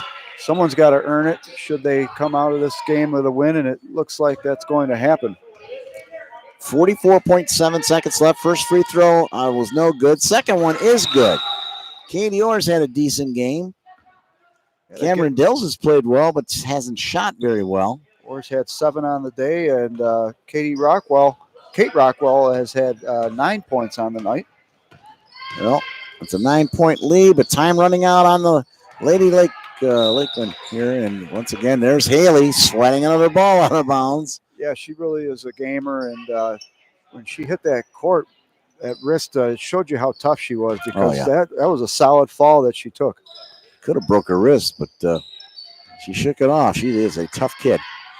And here's a long 3 from Lemke. Missed the shot, missed everything there. Ball goes out of bounds with 26.8 seconds left. Yeah, overall, the shooting for the Lake women was not as desired for Coach Baker. That's something he can definitely go to the gym and work on. So taking time out here is East Aurora, up by 9. I don't know about this timeout. Up by 9 with 26 seconds left. Our sponsors, Tim? Sure. Tony Martin Awards. We have Sorrentino Sporting Goods on Sheridan and Tonawanda. The Westher family of dealerships. Visit westher.com. Scroy Financial of West Seneca. Plan, protect, and invest. Scroy Financial. Go to scroyfinancial.com. WNY Athletics, the official partner of Section 6 high school sports. Visit WNYathletics.com. Logistics Plus of Buffalo, a worldwide leader in the supply chain. You can reach them at 716-877-9653.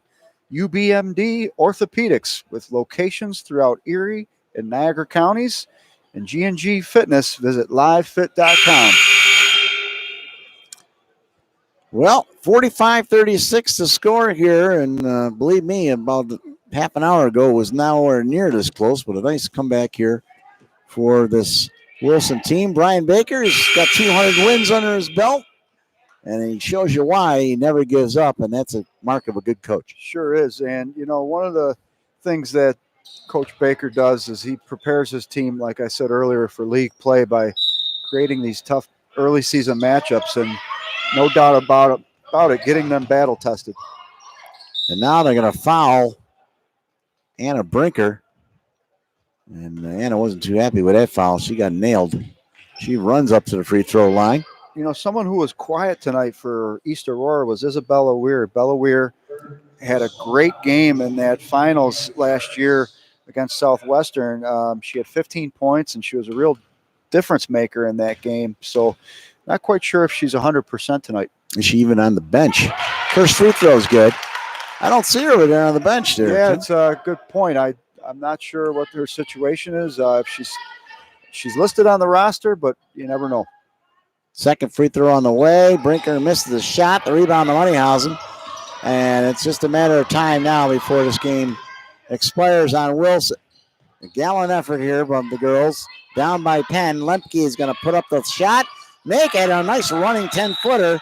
And a timeout by Brian Baker, who never gives up, down by 8 points here. Well, you know, I like the way he does that because he shows a little faith in his team, too. You know, as a head coach, the more I follow the game of high school basketball, you're such a leader, and your actions are going to be replicated by your team. So whatever you do is such a message you're sending to your team, and he's going to fight all the way to the whistle, and he's going to have his ladies doing the same. So wise play for him there, and it's the little type of things that make – that's why he's got the 200 wins so far on his career. He knows how to really use these little moments. And these are teachable, coachable moments. And I love the fact that he was able to provide us some entertainment in the second half because you could see he didn't know what was going on with this girls that first half. And it's not like you could call a 5-minute timeout and give them that pep talk they need. And they certainly just were not, for whatever reason, responding well in the first half. Hard to believe, Tim, they were down 17-2 after the first quarter. Yeah, and you know, you look at Skylar Moneyhausen, she had a really quiet first half with only 2 points, or 3 points rather. So that was a part of the factor. When your leading scorer is kept at bay, that usually sends a message that the team probably is following suit. So here's Rockwell. Katie Rockwell is going to get it in, and once again, going to call a jump ball, and that's just going to go right back to East Aurora here. 9.4 seconds left, and just a matter of running out the clock here with an 8-point lead, and now another timeout called here. So we're really stretching this last minute out. East Aurora calls timeout. Goodness gracious. Well, both coaches want to make a point and getting these girls ready for the next game, I guess. You know, for East Aurora, this is only their second game of the year. So I think the coach is trying to take advantage of any kind of moment for instruction. How about this, Timmy? Make half of your free throws that you miss and make 2 or 3 more of those easy layups you missed, and you're in this game. That's true. And, you know, you look at somebody like Izzy Dentz, who had a tremendous game under the boards. I mean, she was really the main factor in helping Wilson establish some rebounding in this game. But one of the things for her, she did struggle with some of those looks that she had early on. The short-range shot just didn't fall for her, and that's another case. You know, those are possibly 6-8 points that just aren't on the board right now. All right, well, we're going to try to kill off this last 9.4 seconds here. The refs are looking over at each other like, what do we got to do? Get out of this last minute. Bob Platek and Dave Taggart, overall, a fine job. They had their work cut out for them this game. Sure did. They've called probably in the area 16, 17 jump balls. Well, there we go. Rockwell's going to put it in. 9.4 seconds left. Gets it back to Haley, who slipped again in front of the scores table. She's just going to try to run it out now. Here's Haley Potenson. That's what she does best. What a leader. Puts up the runner, misses the shot, and that's the ball game. 46-38, our final score here. East Aurora wins it, beats Wilson to improve their record. 1-1 now on the season. 1-1. Yep. And they've got a great win there, and that's a good win for them. You know, Wilson, regardless of how they played in the first half, that's a solid Wilson team. Coach Baker may not have the same tool chest he's had as in the past, but he's always going to get the most out of his girls, and Credit to him to have them respond the way they did in the second half. Timmy, for the first time, we never got a chance to vote on this most valuable player. Usually they ask the broadcasters who we like, and I'm going to give it to Isabella Weir. And I got to tell you, or not, excuse me, I'm sorry, Haley Potenza. My apologies there. Haley Potenza, to me, wins this award hands down. She ran this offense. She had a couple of nice assists. Look at her. She's bouncing out there a little bit. She took an awkward fall. She didn't come out of the game. I mean, I agree with you. Haley Potenza, I would say, would be my vote. She gets it, Timmy. So they were listening to you, Mark. Haley, what a great game, huh? Well deserved. You can't say any of them were that great in the second half, but No. overall, Haley Potenza by far provided the biggest spark for this East Blue Devil team. Haley Potenza, the most valuable player here in the 46-38 win. That finishes game 3 here at Ken West Gym. One more game coming up, bud. Absolutely, and just been a fantastic couple weeks of girls basketball in Western New York. Really happy to be bringing you these games through YouTube and the WNY Athletics YouTube channel, and hope everybody's enjoying these games at home, and hopefully you'll be able to catch some on the replay as well. And I think what's cool about what's going on with the exposure for women's basketball in the region is you're starting to understand what teams are going to be the test. And, we always love when they get to Buff State. That's a big extravaganza, but it's nice to start the season with these barrages of just great games, one after another. The matchups are always well done, too. You think about last week, you had some really interesting matchups. Same thing this week. And it started, from what I understand, 2 weeks ago in the Southern Tier tournament, where we know that St. Mary's was out there and provided a lot of excitement. And they came up just short last night against a really solid Amherst team. We're going to take a break, and we'll be coming back to you in about 10 minutes for the start of City Honors versus Lakeshore.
All right, ladies and gentlemen, welcome back to Game 4 here today on Saturday, December 14th. It is the 2019 Girls High School Hoops Holiday Invitational presented by WNY Athletics here from Kenmore West High School in Buffalo, New York. Our fourth and final game today, it's the Lakeshore Eagles versus the City Honor Sunshowers. Mark Johnson along, back with Timmy Morozek at Bones. We got a great game to finish up this matchup in this tournament. Yeah, welcome back, everyone, on WNY Athletics Live YouTube channel. And no question about it, this should be a really interesting matchup. You're looking at a Lakeshore Eagles team that had a tremendous campaign in last year, 2018, finished 23-1, 11-0-1 in the league. And City Honors with another fine campaign themselves at 12-5, 2-1 in the league. But for Lakeshore Eagles, they have a coaching change now. Zachary Marshall taking over, Daniel Arno stepping aside, and they're 0-1 right now on the season. They lost to Iroquois 54-35. And as far as City Honors, So you don't know what to expect out of City Honors, obviously. From what we're told, Kyra Wood is one of the leaders of this team, number 2. And here's the starters here. We'll listen to Tom Prince for City Honors, starting out for them. And there she is, Kyra Wood, number 2, as she's a junior. Kyra Wood is the player we were alluding to earlier in the broadcast. All Western New York, averaged 34 points, 11 rebounds, 3 assists, 8 steals a game last year. Player of the Year for the Buffalo Public School Canisius Cup. Ava Perks is going to get a start along with Corey Siegels and Monique Gill. And then finally, it's Molly Gallivan getting a start. She's a freshman, Tim. Yeah, that's cool to see that they've got a couple freshmen on this team that are definitely making some headway in terms of what they've got, bringing in the young players. It's exciting to see that. And I stand corrected. City Honors has had a couple games. I'm not sure on the exact record, but I do know that Kyra Wood's been putting up good points again for them this season. So Jalen Jones will get the start for the Lady Eagles from Lakeshore. And Bailey Locke, also a 5'11" or 5'7" senior. And number 1, Joanna Logan's going to get a start as well, another 5'5" senior coming out for this Eagles team. Lady Scanlon will get a start. She's a 5'7" junior, wearing number 33. And Sophie Snyder, who can get it done. She's a sophomore. She played last year as a freshman in the Section 6 finals. So this team's Sophie, all-Western New York player in her own right as well. Averaged 13 points, 5 steals a game. And she really stepped up big in the finals last year as Lakeshore ended up taking down Will South. They ended up first beating Amherst in the semifinals, 67-62. That was actually the Class B2 championship, and then they beat Will South in the crossover, 63-49. Then they lost a match to the eventual state champs, Mendon, 68-66 in double overtime. So right away, City Honors taking it to the hole. That's number 32 for City Honors. And she's going to make it to the line. Desmonique Veal. So Veal goes to the line to shoot 2. And this City Honors team, one thing about them, they like to attack the rim. First free throw on the way, and it's good. And it's the first points of the game. Veal, number 32, makes her first shot. Second one on the way, and that is good as well. So it's a quick 2-0 lead here for City Honors. One thing about City Honors, you follow them, Timmy, they might make you pay at the line. And what I always love to see is when the Buffalo Public Schools match up against the private schools or the regular Western New York Section 6 schools. It's always fun to see how they match up. Laying it up and in is Kyra Wood. She made that look easy, and City Honors is up 4-0. You can see Kyra Wood has really good size and athleticism. She stands at I believe it's about 6 foot. And Sophie Snyder with the ball. Snyder, number 10, and now we got a foul inside on the floor. And they're going to call 33 on it. That would be Ava Perks. So she picks up her first foul. Sophie Snyder in 2017 is she's part Native American or full. I'm not sure whether it's part or full, but she played on the 17 under Native League and won the championship.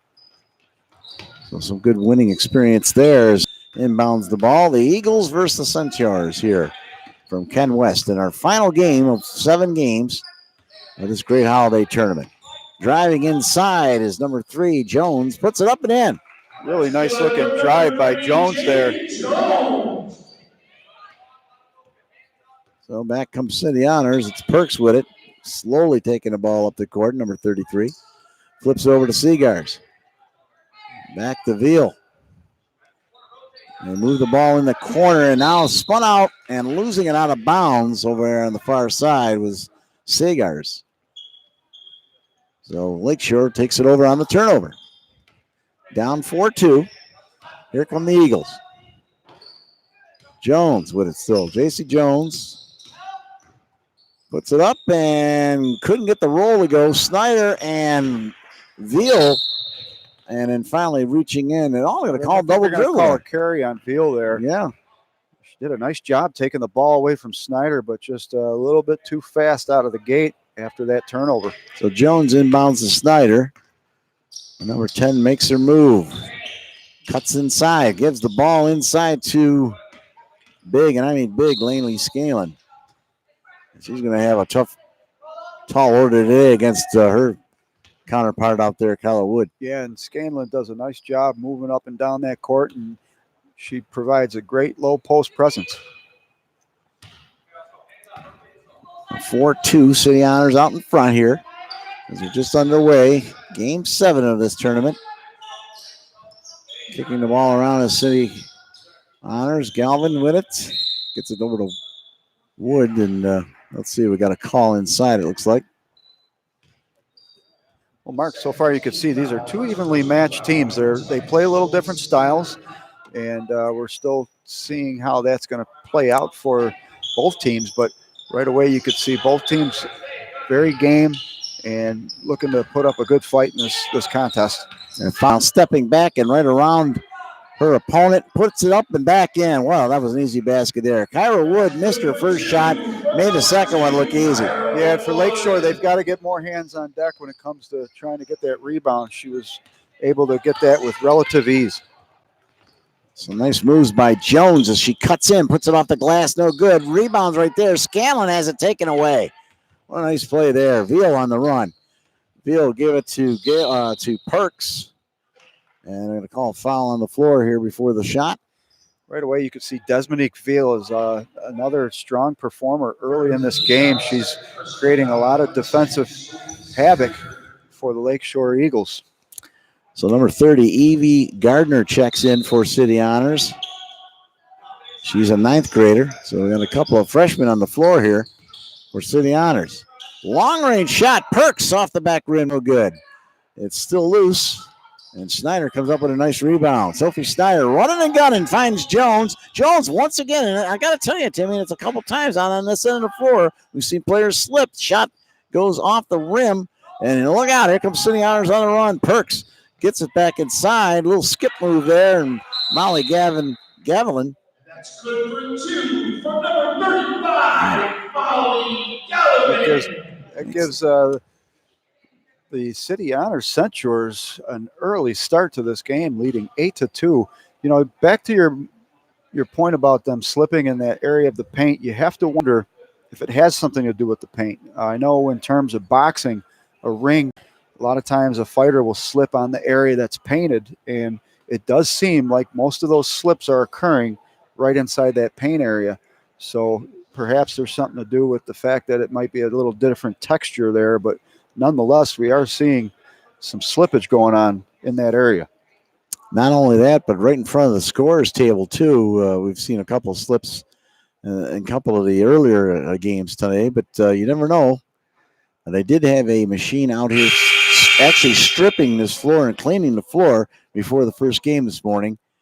But we've seen a couple of slips, that's for sure. It looks beautiful. There's no question about it. And Ken West High School, the administration, the athletic department have done a really nice job with their facilities, and we just want to send a special thanks to everyone for allowing this invitational to happen, and looking forward to doing it for years to come. Amen to that. 5 minutes left here in this first quarter. 8-2 City Honors breaking out front here. And now they try to go back inside again, and saving the day there was number 1 for the Eagles. Logan's in the game. There's a give and go. Schneider missed the shot. Scanlon can't get anything done. She's been bottled up all this first quarter so far. Here's Snyder trying to make the best out of it. Snyder's going to pop and stop and can't get the roll. And finally a jump ball here as they get tied up again just off the paint. Well, right away you could see there's a slight height advantage for the City Honor Centers, and that's going to possibly be a challenge as this game goes on. It'll be interesting to see how the rebound output shakes out. Logan inbounds it to Jones. Jones has some tough going there, just nothing available. No room. Gets it over to Sophie Snyder. Snyder, number 10. She's going to try it again. Why not? Off the back rim, no good. Wow, look at that. Perks going up and just basically tipped the rebound off to herself. Snyder has a nice shot. She just has yet to find her touch. Just slightly off the mark so far. Wood with her shot. That's off the back iron. That's no good. And Scanlon comes up with a nice rebound and throws it away. Tough break there for Lakeshore. Scanlon doing everything she can to help under the boards and having a really nice start to the game underneath and pulling down some big rebounds so far to keep Lakeshore in this game. Veal's going to inbound it now for City Honors. She'll look for Perks. Instead, she's going to throw it the other way to Gardner. And the ball's stolen away. It's Sophie Snyder on the run, and she's outmatched there, but she's going to go the other way, and once again a block. What a nice play there as Wood came back and blocked it, Tim. Yeah, Kyra Wood, you could see she moves with real smooth effort on that court. Fine fashion, one of the best players in Western New York. You know, a lot of times the public, Buffalo public schools, you don't necessarily get to hear about them as much, but it's great to see City Honors tonight. Sophie Snyder just turned around and had the ball go right off her hands out of bounds. So what a tough start for the afternoon here for this Blue Devils team. This game, the last of our 7 here today, and you can tell the City Honors team is just a bigger team here. And now they're coming back for the attack. Perks, long 3, and missed everything there, but they try to save it. Oh, what a play there by number 24. Seegers took a ball, threw off an opponent's foot and got it back. Yeah, that was an unfortunate bounce for Yolani Logan. And Yolani Logan committed to Cornell University. Congratulations on being accepted to Cornell. Driving inside once again, 32. Veal missed the shot. Perks puts the rebound up and swishes it. A 12-footer, never in doubt. And it's 10-2 here. Starting to get to the point where Lakeshore's got to find a way to make another basket. Jones for 3, or a 2-pointer, and missed. And here comes Veal on the run. Excuse me, that's Wood. Wood kicks it off. Shot there, and a nailed shot. Seegers nailed it from 18 feet or so. Carrie Seegers with a quick pop and stop. Really nice looking shot. Tom Prince is starting to amp up that PA address here. This is our definitely lightest crowd of the day. A 3-point shot off the back rim, front rim, no good. Scanlon runs it down. Eagles are trying to hang in there. They swing it around. Jones going to drive. Jones puts it up and can't get the roll. They're just rimming out almost all their shots right now. Lakeshore just missing that opportunity. We've seen that a lot over the weekend where teams, they get the in and out shot, and that's basketball, but you have to, that's just a game of inches. And right now they're just a few inches off from putting a few more in the bucket. 2:25 left here in this first quarter, a 10-point, 12-2 lead for City Honors.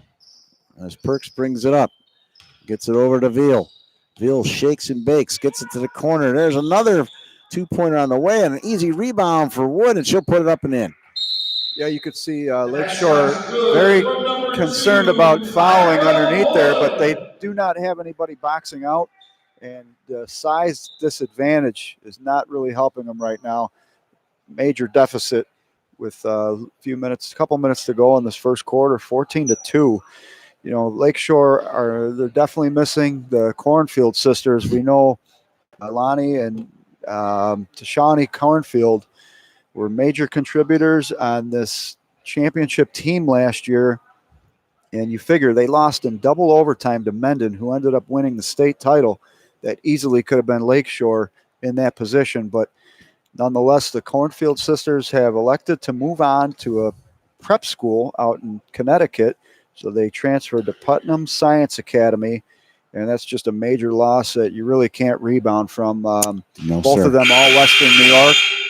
And Sophie Snyder, she's looked really good in this first quarter, but she's just not finding the ball to fall through and making a couple really nice slicing and dicing moves. But so far, there's no action on the way of Sophie Snyder hitting in the scoring sheet. So the Eagles will inbound it here, down by 12 as we come up to the 2-minute mark of this first quarter. Another quarter where a team has scored just 2 points. It's unfathomable. There's a chance for Scanlon now. She lost the ball off the dribble. Here come the Centurions back up, and what a nice play there. Give and go play that Ava Perks scores, number 33 Perks. Tom Prince is getting a little fired up over there. It's a loud gym because there's hardly anyone here. Foul on the floor. Oh, actually it was a kickball, so it's going to be no, they're not going to reset the shot clock, but the Eagles will get it back. We know that if you go to City Honors, you have Perks, and if you play on the City Honors women's basketball team, Ava Perks is bringing it tonight. She is. Here comes Snyder rushing in and scoring finally. Sophie Snyder. Nice play. She had some room in the lane, and she took it. She's got that quickness that you actually have to have from a guard. Well, Mark, we know that a lot of times a scorer like Snyder, she just needs to have one, and hopefully they'll jumpstart her for more to come. But in the meantime, they've got to have an answer for Kyra Wood, who easily can take a game over. We mentioned she averaged over about 34 points a game. She had 2 games last year, Mark, one with 45 points, one with 43. So she puts up big numbers. So Wood scored, and off the rebound was Scanlon to keep this ball alive for the Eagles. There goes Sophie Snyder again. There's an 8-foot runner. Missed, got her own rebound back. Puts it back up again and nails it. There's the touch that we know that Sophie Snyder can show, and great to see her getting on the scoring sheet early now. Veal spins around, gets it back to Perks. Perks with it. Perks going to drive. Perks goes to the iron. Perks scores.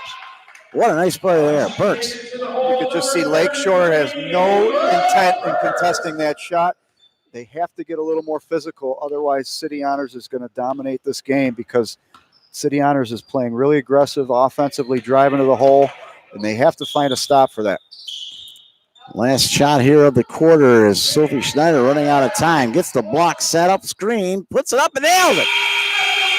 With a 2-pointer, Sophie Snyder, and it's been the Sophie Snyder show for this Lakeshore team. She's got 68, correct? It's all in the last 2 minutes, the 6 points that she's had. So credit to Sophie Snyder to finally find her shot. We knew it would only be a matter of time. And I think one of the old adages, but it's so true, is the first time you see the ball go through the net, the psychology that it adds and the confidence it gives you as a player when you, because you saw her struggle early in this first quarter, just a couple shots that rimmed out for her, but hopefully the rest of her team can pick up that slack as well. The one concern that I have, though, is that point I made just a few seconds ago about the low post presence play. Other than Scanlon, they have nobody that wants to really put their body in the way. And with the size and versatility, agility of these City Honors Centaurs, that's going to pose a lot of problems for these next few quarters unless something changes. 20-8 our score after 1 period of play. Get ready to start this second quarter. Real quick, just give you the sponsors of the game. We've got UBMD Orthopedics, G&G Fitness, Scroy Financial, West Her, Logistics Plus of Buffalo, Sorrentino Sporting Goods, Tony Martin Awards, WNY Athletics, and we'll go into more on how you can reach each of those sponsors during our next time out. So we get ready to start our second quarter here, 20-8. All City Honors at this point, although Sophie Snyder coming back with a couple of buckets here for the Eagles. But this game has a good chance of getting off the rails early here, Tim. Yeah, you can see Sophie Snyder doing a little coaching on the floor there, and that's what a good field general will do. And she's picking up. Ball is Veal. Veal getting it inside. The Wood's going to go to work again, and rebound taken away. Gardner had a chance with it. Or Gallivan, excuse me. He had a chance since, look at this, give and go. And finally, Sophie Snyder comes up with that ball somehow. Well, Mark, right away, I like the way that they had more bodies down low for Lakeshore. So then good adjustment there. Long shot on the way, missed. It's going to go out of bounds. You know, time and time again, we see teams not taking the best shot selection. And as a coach, you always want to instruct your girls, look for a good shot. A lot of times it's a feel thing. So if you have the confidence, you can take that shot. But a lot of times we see these girls take shots that maybe they're not quite set for. And that happened just there for Lakeshore. And the ball is going to get taken away and brought back down the other end here. Here comes a driving eagle, and that was number 4, Bailey Locke. I like Locke's energy so far. She reminds me of Sophie Snyder in some ways, but, you know, maybe not as talented, but certainly making putting a lot of energy on the court. So Snyder with the ball right now, top of the key. Snyder gets a lane, got to take it and put it up and in. Nice play there. Hey, give her a couple of feet, she'll take it. Now it's a timeout, 30-second timeout here by City Honors. Well, one thing you know that she can do is she can move with real energy and quickness. She hit the hole hard there, and she's shifty, so it's really hard to guard her, and she's got a good handle. All the components you need in a tremendous point guard, so she's really taken the game over so far in these last few minutes. Earlier today, it was Maryville, the Flyers, taking out Mount St. Mary's Academy, 49-45. Then the Lockport Lions beat the Olean Huskies, 69-45 in the second game. 45 was the number there for a while. Our third game had East Aurora beating Wilson in a tougher game than what it really looked. 46-38 the score there. So that's how those 3 games went earlier today. And, of course, this is our 4th game here. Frank Wolf at Frank Wolf Productions. Great job here putting together 3 games last night and 4 tonight as we're back to live action here. City Honors a chance to increase their lead. Woods going to swing it around. Veal, the shot on the way, in and out, wouldn't go. Veal, Woods alive, and look who's there. Sophie Snyder roughed up a little bit. Now Veal gets it back. Wood gets it back, excuse me. And she was fouled. Not a bad foul there. And, you know, there's smart fouls. And right there, I like the foul that the Lakeshore Eagles took because Kyra Wood had an easy basket. Lainey Scanlon. The only concern, though, is you don't want to see her get into foul trouble. But right now, that's not an issue. So Wood at the line. Puts the first one up and bounces it off the back rim. No good. You know, in watching the Lakeshore team last year, I was able to cover the game versus Williamsville South where they dominated Williamsville South in impressive fashion. Sophie Smith had a good game in that game, but she wasn't the star. But now you can see this is her team, and she's really showing that she's capable of leading it. Wood for 3 off the back rim, no good. Rebound goes to Snyder, and Snyder's trying to carry this team by herself here. She's got Jones with her. Nice give and go there. And who was that? Number 11 came in the ball game here. We missed that. It was Kate DiMartino. Missed the shot. Scanlon took a tough hit underneath. She's some back. There's Wood back right on the other end, and she puts it up and in. There's no answer for Kyra Wood. She's doing what she wants, Tim, when she wants. That's it. Right now, it's 2 girls that are leading the way for both teams. Kyra Wood with 8 and Sophie Snyder with 8. Jones, a 3-pointer on the way, no good, and Wood another nice rebound. She went up and got that one. Gives it to Veal. Dominic Veal pulls up ahead to Gallivan. As Gallivan was stopped, they're going to call it a jump ball. Wow. That's good. That was clean. I like the fact that they called a jump ball. She had all hand. If anything, though, maybe it could have been just a out-of-bounds jump ball. It does seem a little normally not in that situation, but that was a good block there by number 3 for Lakeshore. Jones gets it over to Snyder. Plays catch with Jones. Back to Snyder again. Snyder, now they're going to start double teaming her as that ball goes off of City Honors player. So Lakeshore will keep Mark, you possession made a here. point about the double teams, and it'll be interesting to see.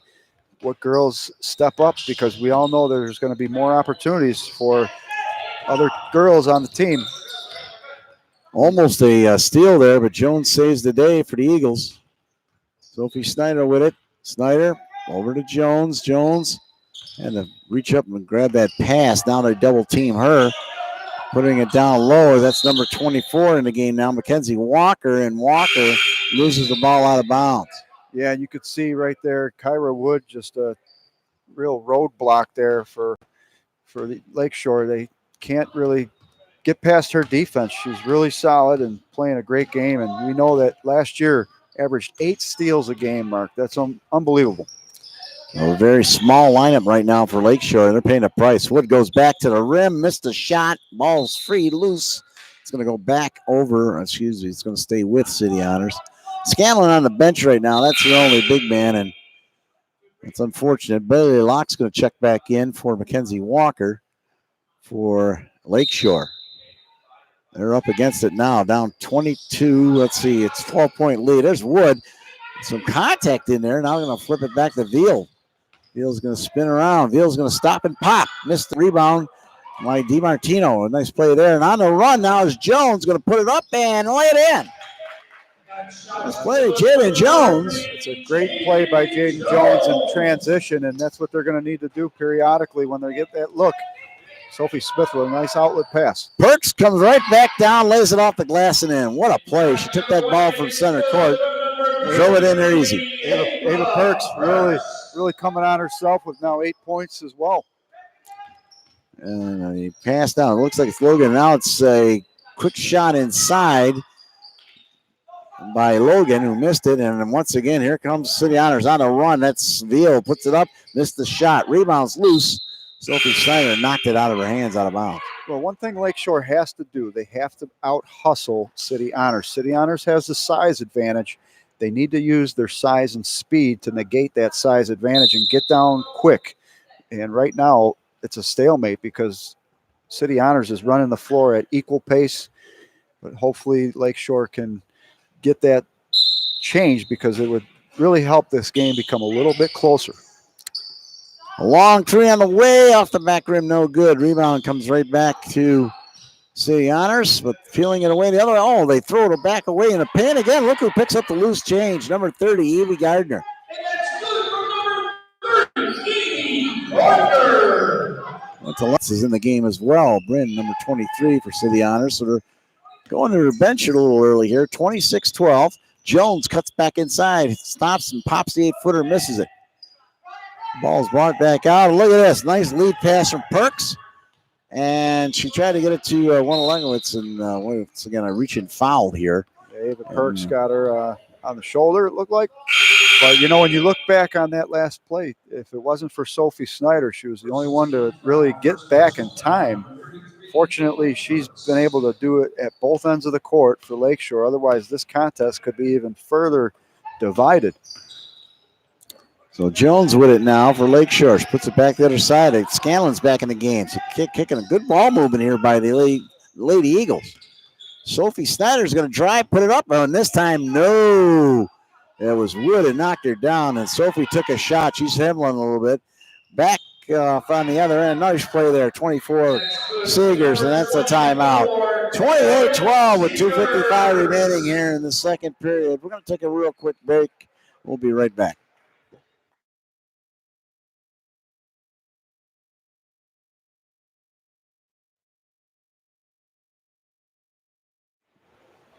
Welcome back, everyone. We're going to go through our sponsors. We'd like to thank UBMD Orthopedics with locations throughout Erie and Niagara counties. Scroy Financial of West Seneca. Plan, protect, invest with Scroy Financial. ScroyFinancial.com. G&G Fitness. Visit livefit.com. The West Her family of dealerships. Visit westher.com. That's WESTHERR.com. Tony Martin Awards. Sorrentino Sporting Goods on Sheridan and Tonawanda. And Logistics Plus of Buffalo, a worldwide leader in the supply chain. You can reach them at 716-877-9653. And last but certainly not least, Western New York Athletics, WNY Athletics, the official partner of Section 6 high school sports. Visit WNYathletics.com. And special thanks to Russ Battaglia, our cameraman, working hard. And we also would like to thank Trevor, our chief statistician tonight, keeping score. Frank Wolf trying to keep everybody busy here through 4 games. The last game of the night, and Lakeshore trying to do something here, and they need to do something quickly. Jones with it. Spins and gets it back over. And it was Locke on the shot, and she hits it. And Bailey Locke hits her first shot of the game. That's good to see. You want to see as many Lakeshore Eagles in the scoring sheet, and great sight to see for Locke to get on the board.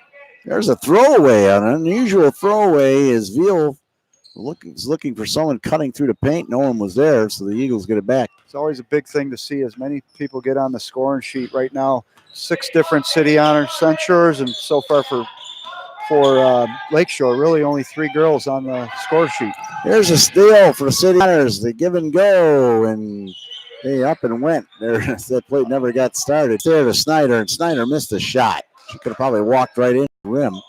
Decided to try to 12-footer and missed it. She's starting to slow down a little bit. You can see Sophie running out of gas maybe a little bit. She's been playing most of this game here for this Eagles team. Well, you know what? She's been the one to really get back court first on her team, so she's hustling and sprinting up and down, and you're right, she might be having a little bit of a breather needed. And Gardner with the ball now. Gardner looks, bounces it back, gets it over to Veal. And that's the shot clock. Looked like a quick shot clock. It had me surprised, but wow. Unless there was, that's a shot clock. Yeah, shot clock violation for City Honors, and that can't make Coach Kristen Jurgens happy. Well, we mentioned in the previous game, it was at this kind of juncture where you try to get it down to at least 10. Right now they're down by 14, Lakeshore, so if they can go into halftime and cut this lead to 10, I think that would be a decent deficit to go into halftime with if you're the coach. Here's Jones, spins it back. Schneider for 3. Oh, they need a big 3-pointer from her. And the ball instead goes out of bounds, goes back to City Honors. Yeah, not able to take advantage of those opportunities is going to be a killer. And when you're down by 14, you need to make sure each one of those court advantages are taken on the offensive end. So it's Perks bringing it up very slowly here for City Honors as we're inside 1 minute left in this first half. Spin, give and go. Woods is there, and boom. Kyra Wood off the glass. Oh, she is on fire.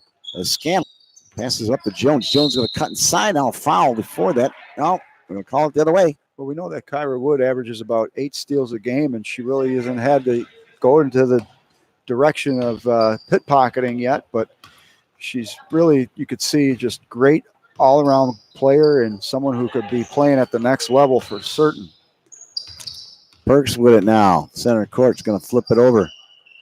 Well, now gets it back over to Gardner. Gardner down low. They move it inside. There's Wood again. Turns, spins, and she jumped up, and they're going to call her for a travel. That's a good call. At first, it didn't look like the ref was going to call it. A little bit of a late whistle, but he definitely saw what we saw from our advantage point. Down to our last 10 seconds here in this first half as Jones tries to do something with it, gets it to Snyder, and now we're getting a foul on Wood. And she looked up in the sky and say, hey, I can't believe I just did that, but I did with 5.2 seconds left. Yeah, Wood, you could see she has like that nonchalant body language, but you could see she's very competitive and definitely wasn't happy with herself there. Jones puts the shot up, misses, and the rebound goes back to City Honors, and that's the end of the first half. After one half of play, it's City Honors 30, Lakeshore 14. We're going to take a quick break. We'll be back with second half action.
All right, welcome back, ladies and gentlemen, to our Game 7 here of what was a 7-game holiday tournament at Ken West Gymnasium here at Ken West High School, Buffalo, New York. And our halftime score, City Honors with a 30-14 lead over Lakeshore. Mark Johnson back with Tim Rozek. Timmy, well, that was a tough half maybe for the Eagles to try to overcome. Yeah, it sure was. And for Coach Zach Marshall taking over this team, he's looking at possibly starting the season 0-2 right now.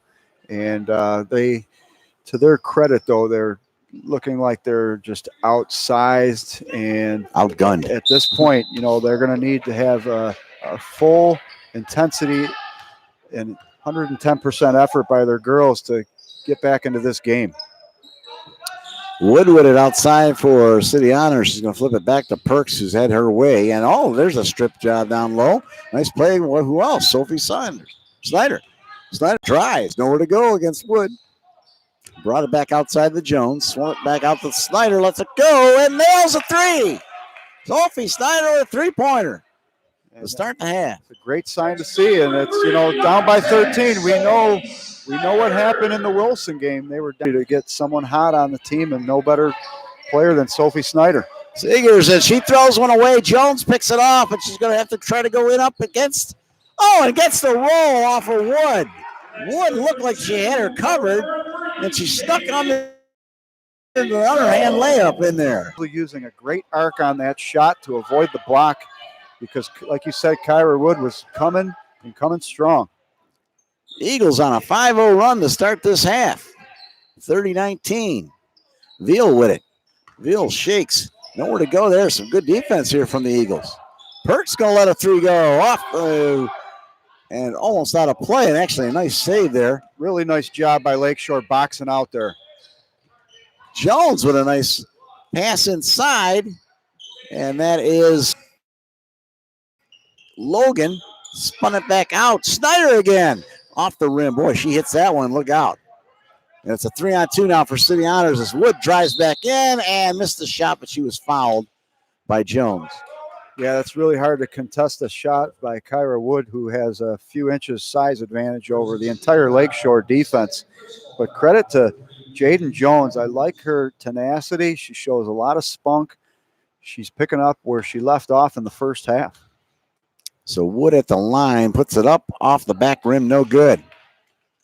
And you never know. The City Honors team, take your foot off the gas. You might let your opponent right in here. Let's see.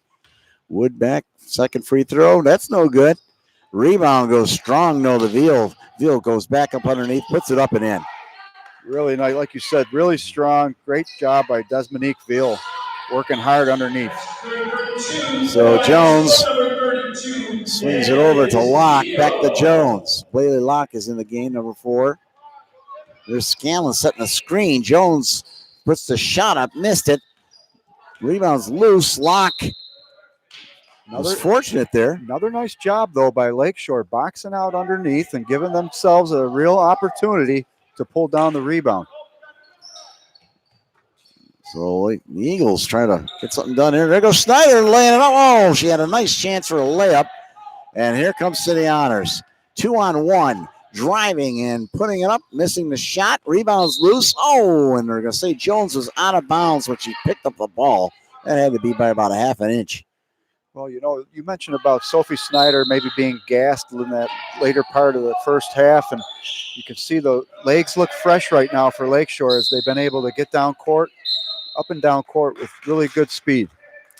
A jump ball there. Possession goes back to Lakeshore, so Scanlon's going to inbound it. Now Lakeshore decides giving up that layup. Has not started out too badly here in the first 2.5 minutes of this quarter. Here's Bailey Locke trying to get herself out of trouble. She went the wrong way. Now she's going to lose the ball. That's a tough break there for Locke. And here comes Wood. Goes back to Parks, back to Wood. Bang, bang, and in the net. That gives 12 for now on the night for Kyra Wood, who is really making a statement at MVP. And hands on deck. All a lot of City Honors girls are getting on the scoring sheet, but leading the way is Kyra Wood. Ball to the corner, spun around and back out to Snyder.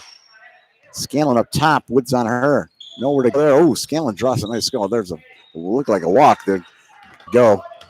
Now it's Veal on the run. Veal looks, gets it in the wood. Wood puts it up and in. Oh, that was a real nice give and go there. Veal the wood, and I would expect you're going to see that throughout the season. Nice transition basket for City Honors. 36-19. City Honors the lead. Jones made a move, put it up and in, but it doesn't count. And they're going to call Perks on a foul. At one point, City Honors, the lead tightened down to only 11 points, but they're now back up by 16 points, and 17 points now. So they're back in comfortable territory.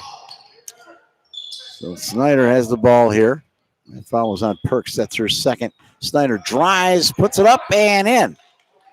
Sophie Snyder really effective in hitting that, driving that lane and making great cuts into the basket. Forgot to mention our two refs here tonight. I can help you with that. I should be out. I'll get there during the next break at least. And the ball goes the other way on the whistle. Referees are Sean McKinney and Raven Jablonski. And so far, a fine job by both. Snyder brings it up into the forecourt with 3:40 left. She finds one opportunity, and this time she's hammered. Perks, I believe, got her again. Yeah, Perks wasn't going to make it easy for her to drive that lane, and Sophie Snyder showing that she can hang with the biggest and the best and not afraid to bang if she needs to. I'm going to call that on Evie Gardner. I was going to say that might be that looked more like Perks to me, but yeah, Gardner got the call. Here's the free throw. It's up. It's good. Maybe that was probably an option for an attack here, is to try to go after Perks, maybe get her in foul trouble. Then you got to deal with Wood. Right. Snyder at the line. Second free throw on the way. Switches them both. Sophie Snyder. Sophie Snyder really looking like one of the best point guards in Western New York. Throughout this weekend, we've seen some awesome point guard play. Sophie Snyder really adding to that experience for this invitational. I'll put her in the mix, no question about it. There's underneath a shot that was blocked, and now it's Locke on the run. Trouble is she's going against tough Veal, and Veal stepped out of bounds. Oh, she got away with it. And now the ball slapped out of the hands of Gardner there. Speaking of the overall point guard play, it leads me to question, is there going to be an all-invitational team? Well, we'll find out. Frank Wolf might get put together an all-invitational team. Right now, he's kind of tired, I think. Frank Wolf hanging out here, the producer of this beautiful tournament, 2-day tournament. 7 games total. Shot on the way, off the back rim, no good. And who else? Snyder with the rebound. And here comes Lakeshore. Schneider going to make a move. Schneider going all the way herself. Oh, and draws the foul. And why not? Now that has to be against Perks. Let's see here. She was the only City Honors player in there. You got to love the fact that Lakeshore is not giving up. They've been facing some difficult deficits in this game, but, they're fighting all the way through. And as a result, they're still within reach in this game. It may be a 13-point deficit, but we know that those runs can change things quick. Off the front rim and spun it off the back rim on the miss for Snyder. Well, I'll tell you one thing, Timmy. If you're Lakeshore, you got to make everything you can get off the free throw line. She swishes that, makes one of 2. So she cuts it to 12, 36-24 with 2:50 remaining here, third quarter. Sophie Snyder now 3 of 4 at the line for the night. Perks going to let one go, and it's off the back rim. No good. Ball's free. Jones comes up with it. Jones on the run. Veal cut her off, and a nice play there is Woods. And then Sophie Snyder steals that. Now she's going to have to go against Perks. Puts up anyway. Oh, missed a shot. Woods, tremendous height, pulled down the rebound. Just rimmed out for her, and Kyra Wood with a equipment adjustment, fixing her shoe backcourt. And off the miss here now, and on the run, on the gun, and rejected. Get it out of here, Kyra Wood. Kate not going to have it in her house. Kate DiMartino found out the hard way. They get the ball back here with 24 still on the shot clock. Sophie Snyder lets it go. They wanted a foul there. They didn't get one. And that ball's going to roll out of bounds back to the Eagles, and I can't believe that that foul wasn't called. And she was hammered as she let that shot go. Ava Park's slow to get up, but looks like she'll be okay. Schneider again with it. She's playing her tail off here in this hand. She puts up the shot, tried to loop an underhanded layup try. That ball goes back to the Eagles. Sophie Schneider slow to get up right there. You know, her body's been banging against the big girls of City Honors, and she's going to have a good rest after this game, no question about it. Well deserved. So it's breaking the action here, 2:02. With that, I'd like to take a moment to thank our sponsors. We have G&G Fitness. Visit livefit.com. The Westher family of dealerships. You can reach them through westher.com. That's WESTHERR.com. UBMD Orthopedics with locations throughout Erie and Niagara counties. Logistics Plus of Buffalo, worldwide leader in the supply chain. Dial them up at 716-877-9653. Scroy Financial of West Seneca. Plan, protect, invest. Scroy Financial. You can reach them at scroyfinancial.com. WNY Athletics, the official partner of Section 6 high school sports. Visit WNYathletics.com. Sorrentino Sporting Goods on Sheridan in the town of Tonawanda. And last but not least, Tony Martin Awards. Fine trophies Tony Martin Awards provides. Had a few done myself. There you go. Not for myself, but. And Timmy, right now I'd like to take a little time to wish everybody out there a happy and joyful holiday season as Christmas right around the corner. Have you done any Christmas shopping? Absolutely. I try to get a head start, but you never really feel like you're quite there. And I'm sure just like everybody else, we're going to be scramming and cramming towards the final days here. But likewise, I'd like to wish everyone listening and all of our sponsors a Merry Christmas and Happy New Year. Scanlon going to put up a shot, and I want her to make a basket because she's had some tough luck in the paint, and she couldn't get that one to drop either.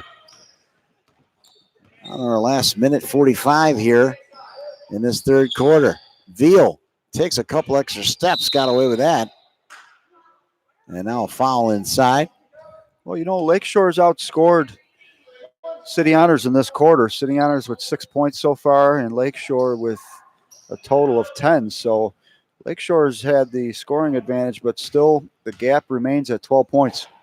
Free throw on the way, and Wood missed it. So Wood has been a little spotty with her shooting.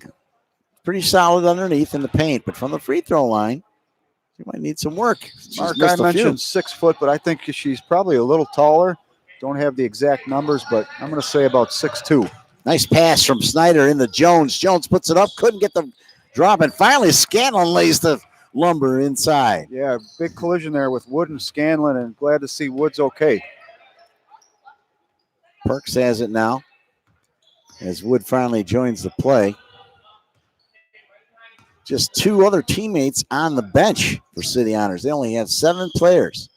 Well, they have 3. They have 1 checking in. Yep, you're right. But you're right, Mark. And for Lakeshore, they only have 4 on the bench, and 1 doesn't look to be dressed. And just as the shot clock expired, there was a miss there from Veal. So number 35 will check back in for Lakeshore. That's Molly Gallivan. You know, you mentioned the amount of girls on the City Honors team, but I'm thinking for only having 8 girls on their team, what a formidable opponent they're going to be throughout this 2019-20 season. Jones, long 3, misses. Scanlon gets a rebound, trying to pass it. She should have went up and shot it.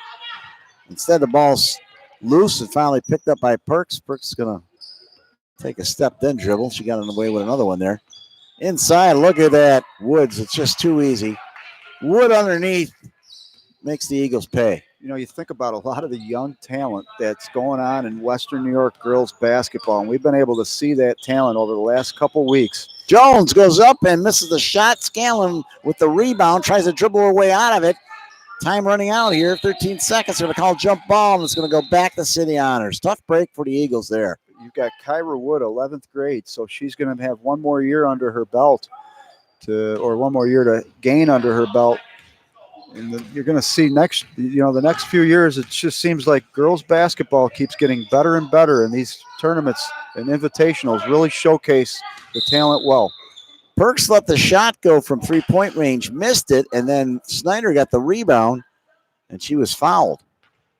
So a silly foul there by Molly Gallivan, as a nice pass to Jones, lets it go and away. Oh, just missed a 3-point try. And at the 3 quarters of play, it's City Honors 38 and Lakeshore 24. And that wasn't a bad quarter of ball for the Lakeshore Eagles. Tim. No, they had their backs to the wall going into that, end of the second quarter. It didn't look so good for them. And credit to their coach doing a fine job and getting his team ready. We know that's a sign of a good coach. And Zach Marshall taking his team and giving them a little bit of hope going into this fourth quarter. 14 points isn't completely insurmountable. And when you have talent like Sophie Snyder who can shoot, and they've got, it's really the one thing about Lakeshore, though, they haven't had much production besides Sophie Snyder. Jaden Jones, I have her for 4 points, Bailey Locke with 2, and Snyder accounting for the rest of the points. Snyder now with a total of 16 points on the game. So the difficulty right now for Lakeshore is finding other options at the scoring on the scoring sheet. Don't forget all these games today are streamed live on YouTube. So you can go back on www.youtube.com/Western New York Athletics, and you can catch all. Lord knows I've made a few action here. 7 games, 3 last night, 4 today. Well, I don't think I've ever made an error, so I'm for your errors. Okay, Tim. As we start this fourth quarter, Schneider opens up with a 3. Oh, off the side of the front rim there and just missed it. Perks comes back, the freshman. She threw it away. There's Jones. Jones playing hard, and here comes Sophie Snyder on a break. Snyder bounce passes in, and putting it up and missing the shot, unfortunately, was Logan for the Eagles. There's a case, I think, where Snyder could have probably took it in herself. Sure, but the one thing I do like where the adjustment that was made for Lakeshore is their ability to get down court quickly. In the first half, that was such an issue for them, and City Honors took advantage, and that's partly how they grew that lead. Now trying to tie up number 24 down. That's Seegers. Tying her up was Jones. And that forces a jump ball, and, of course, that's going to go back to City Honors. Mark, this just comes to my mind. I know that in football they do an all-star game. I don't think they have one in the Western New York Section 6, but it would be kind of a cool idea, wouldn't it? Sure would. Perks from way downtown and off the rim, side rim, ran down. Back there and almost spread it around again. Veal looks. Veal, nowhere to go. They double team her. The ball's loose and comes back, and they take care of Woods as well. Not a call. I believe Snyder, it looked like Wood's foot was on the line. Instead, it's going to go against Scanlon. Yeah, I don't understand that call. Giving a little explanation there. Coach Marshall looking for the explanation. And now a turnover as Veal had it slapped off of Snyder's hand right back to Veal. So they turn it back over to the Eagles. Look out, here they come. Scanlon's going to turn around. Will she shoot? No. Instead, going the other hole, Sophie Snyder kept it and missed the shot. A 3-pointer. The ball's still loose. They try to dig it free. Veal comes up with it, and look who's down the other end of the court. That's Seeger. She missed the shot and then puts her own rebound in and scores. What a hook shot there for Seeger. Carrie Seeger now with 6 points on the night and almost channeling her inner Kareem Abdul-Jabbar with that hook shot. That was a pretty nice play there. Jones tries driving underneath, can't get it to go. Boy, she's had some tough luck under the rim tonight as well. On the break now is Veal. Veal looks, dishes off the Seegers, and a nice play by Sophie Schneider coming back and playing defense. This kid's playing her heart out, Tim. Sure is, and it's a rare thing when you see the point guard creating a block shot, and she's doing a little bit of everything, giving Lakeshore as much of a chance as they can. The deficit's growing down up to 16 points now. Wood lets it fly, in and out, wouldn't go. Rebound, Seegers. Tough.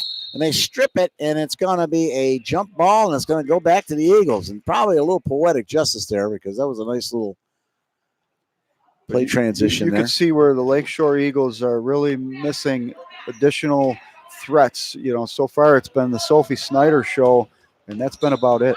Well, Jones has played pretty well too, but here comes Snyder. Snyder driving inside, pops, and spins it in and out, wouldn't go. So that's some tough luck around the rim inside the 12-foot area or so. Here comes Wood on the run. Going to give it up. And we got actually a charge there. Ooh, it was as Katie DiMartino took the brunt of that hit. She's only 5'3". Yeah, that was a big collision there. They're going to call it on Wood, and that's 2 on her.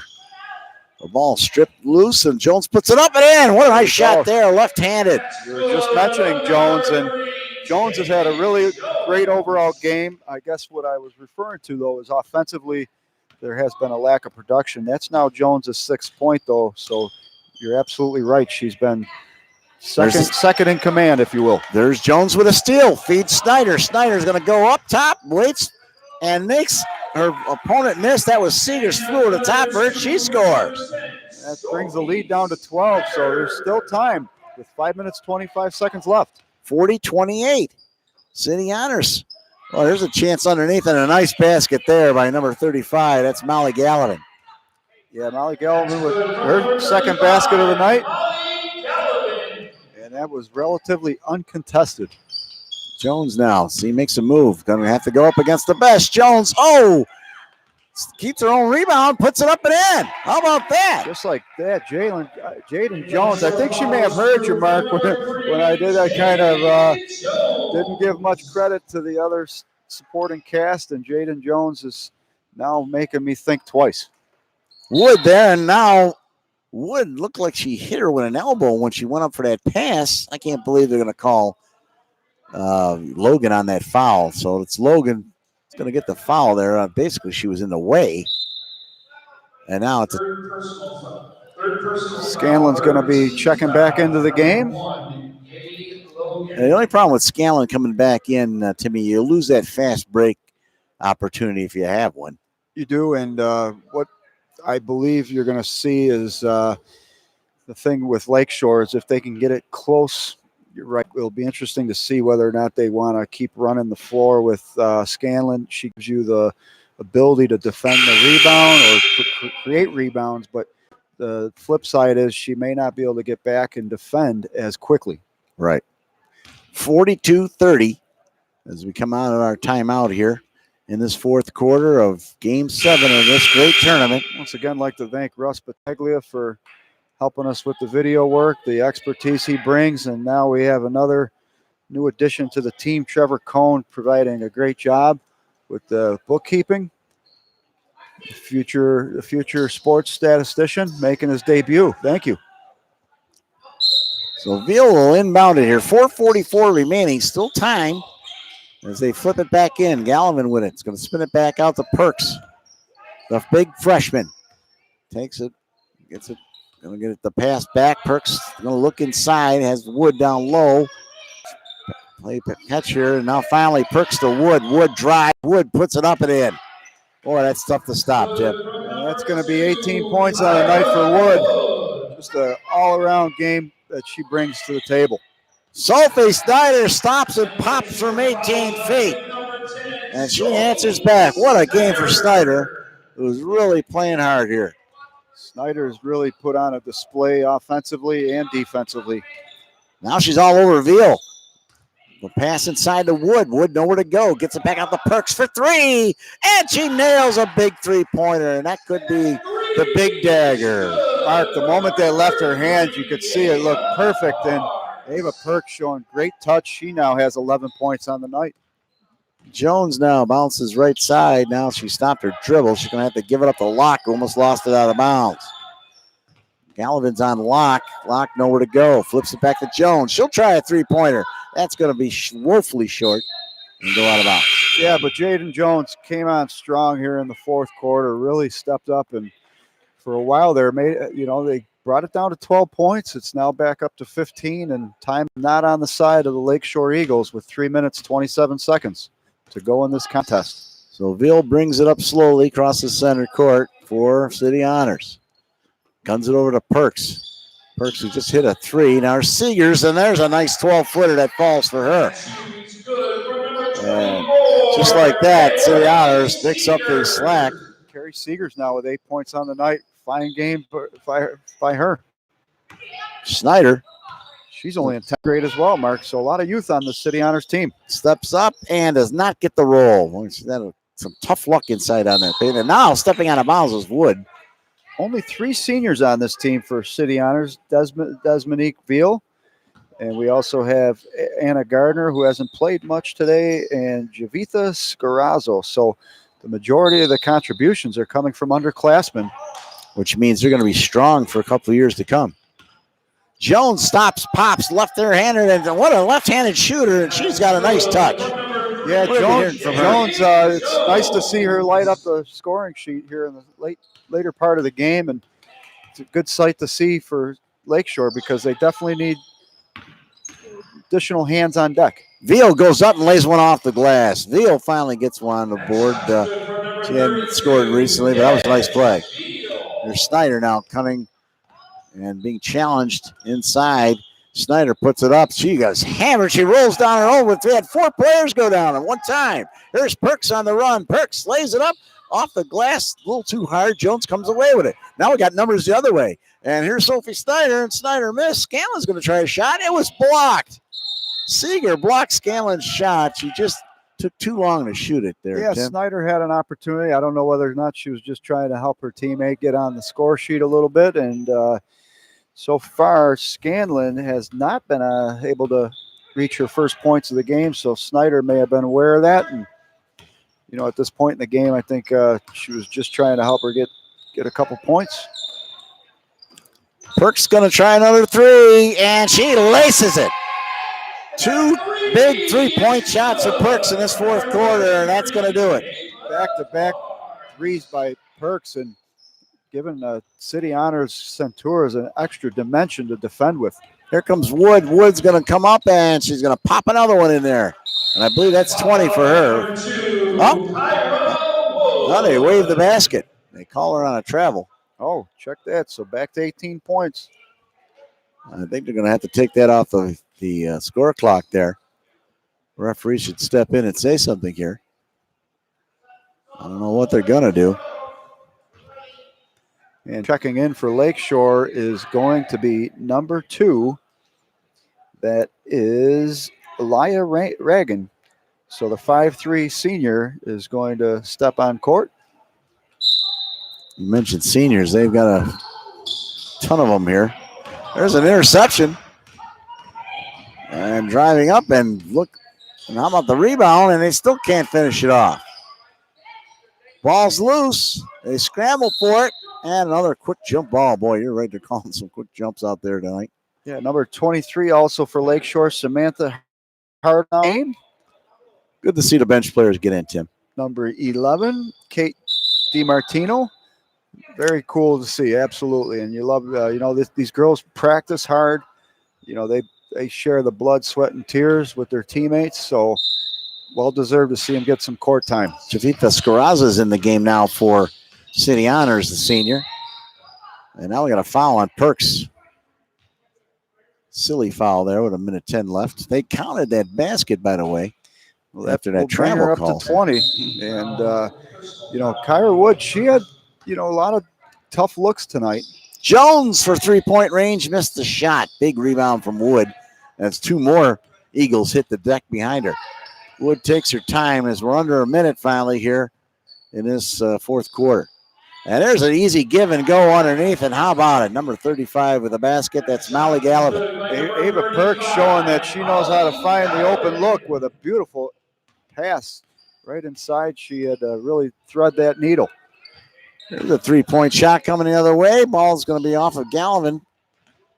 And it comes to Veal that's going to bring it up over center court. They want to try to hit the 60 mark. Here's their chance.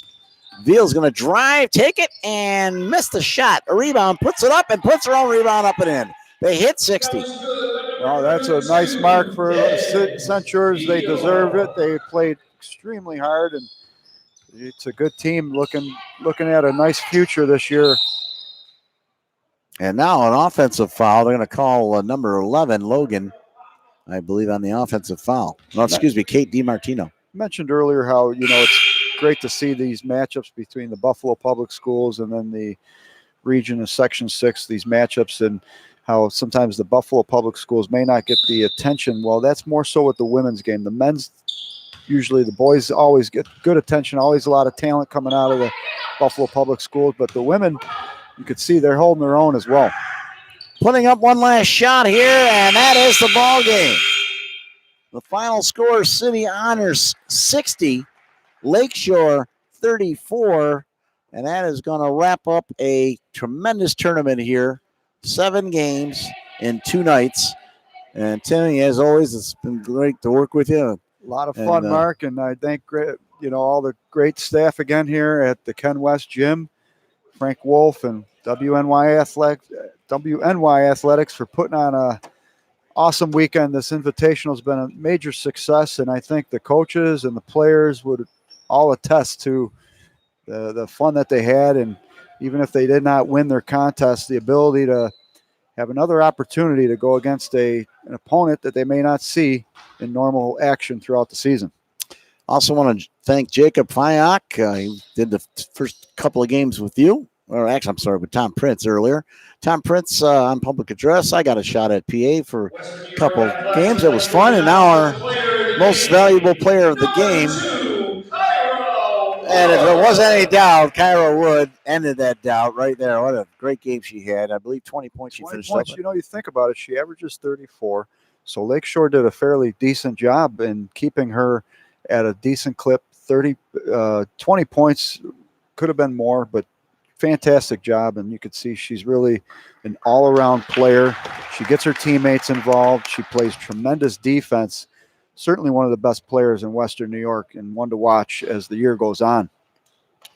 So congratulations to all 14 teams that participated in this great holiday tournament here at Ken West High School. It was put together by Frank Wolf and everybody else at WNY Athletics. We want to thank everybody out there. And once again, our sponsors, and then we'll wrap it up with the post-game show. Sure thing. And one last shout out to Russ Battaglia and Trevor Cohn. And we're going to thank our sponsors, UBMD Orthopedics, locations throughout Erie and Niagara counties. G&G Fitness, visit livefit.com. West Her, family of dealerships, visit westher.com, WESTHERR.com. Scroy Financial of West Seneca, plan, protect, invest, Scroy Financial. You can reach them through scroyfinancial.com.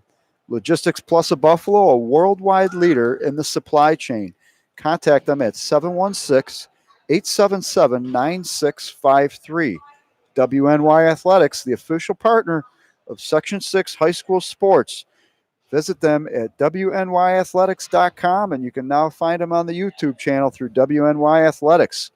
Tony Martin Awards. And last but not least, Sorrentino Sporting Goods on Sheridan in the town of Tonawanda. Thank you for our sponsors. Thank you for our listeners. It's been a tremendous weekend of basketball, and we look forward to future broadcasts with you, Mark. Once again, a pleasure. No problem, Timmy. Take care of yourself. And once again, we're going to wrap up today's scores. It was Maryvale over Mount St. Mary's, 49-45. Our second game today, it was Lockport, the Lions, no problem handling the Olean Huskies, 69-45. The third game of the afternoon was East Aurora and Wilson. It was the Blue Devils of East Aurora winning that one 46-38. And this final game here tonight, City Honors taking it over Lakeshore 60-34. For everybody on the Western New York Athletics crew, I want to wish everybody a good night, happy holidays, and we'll catch you next year sometime. Take care. Good night, everybody.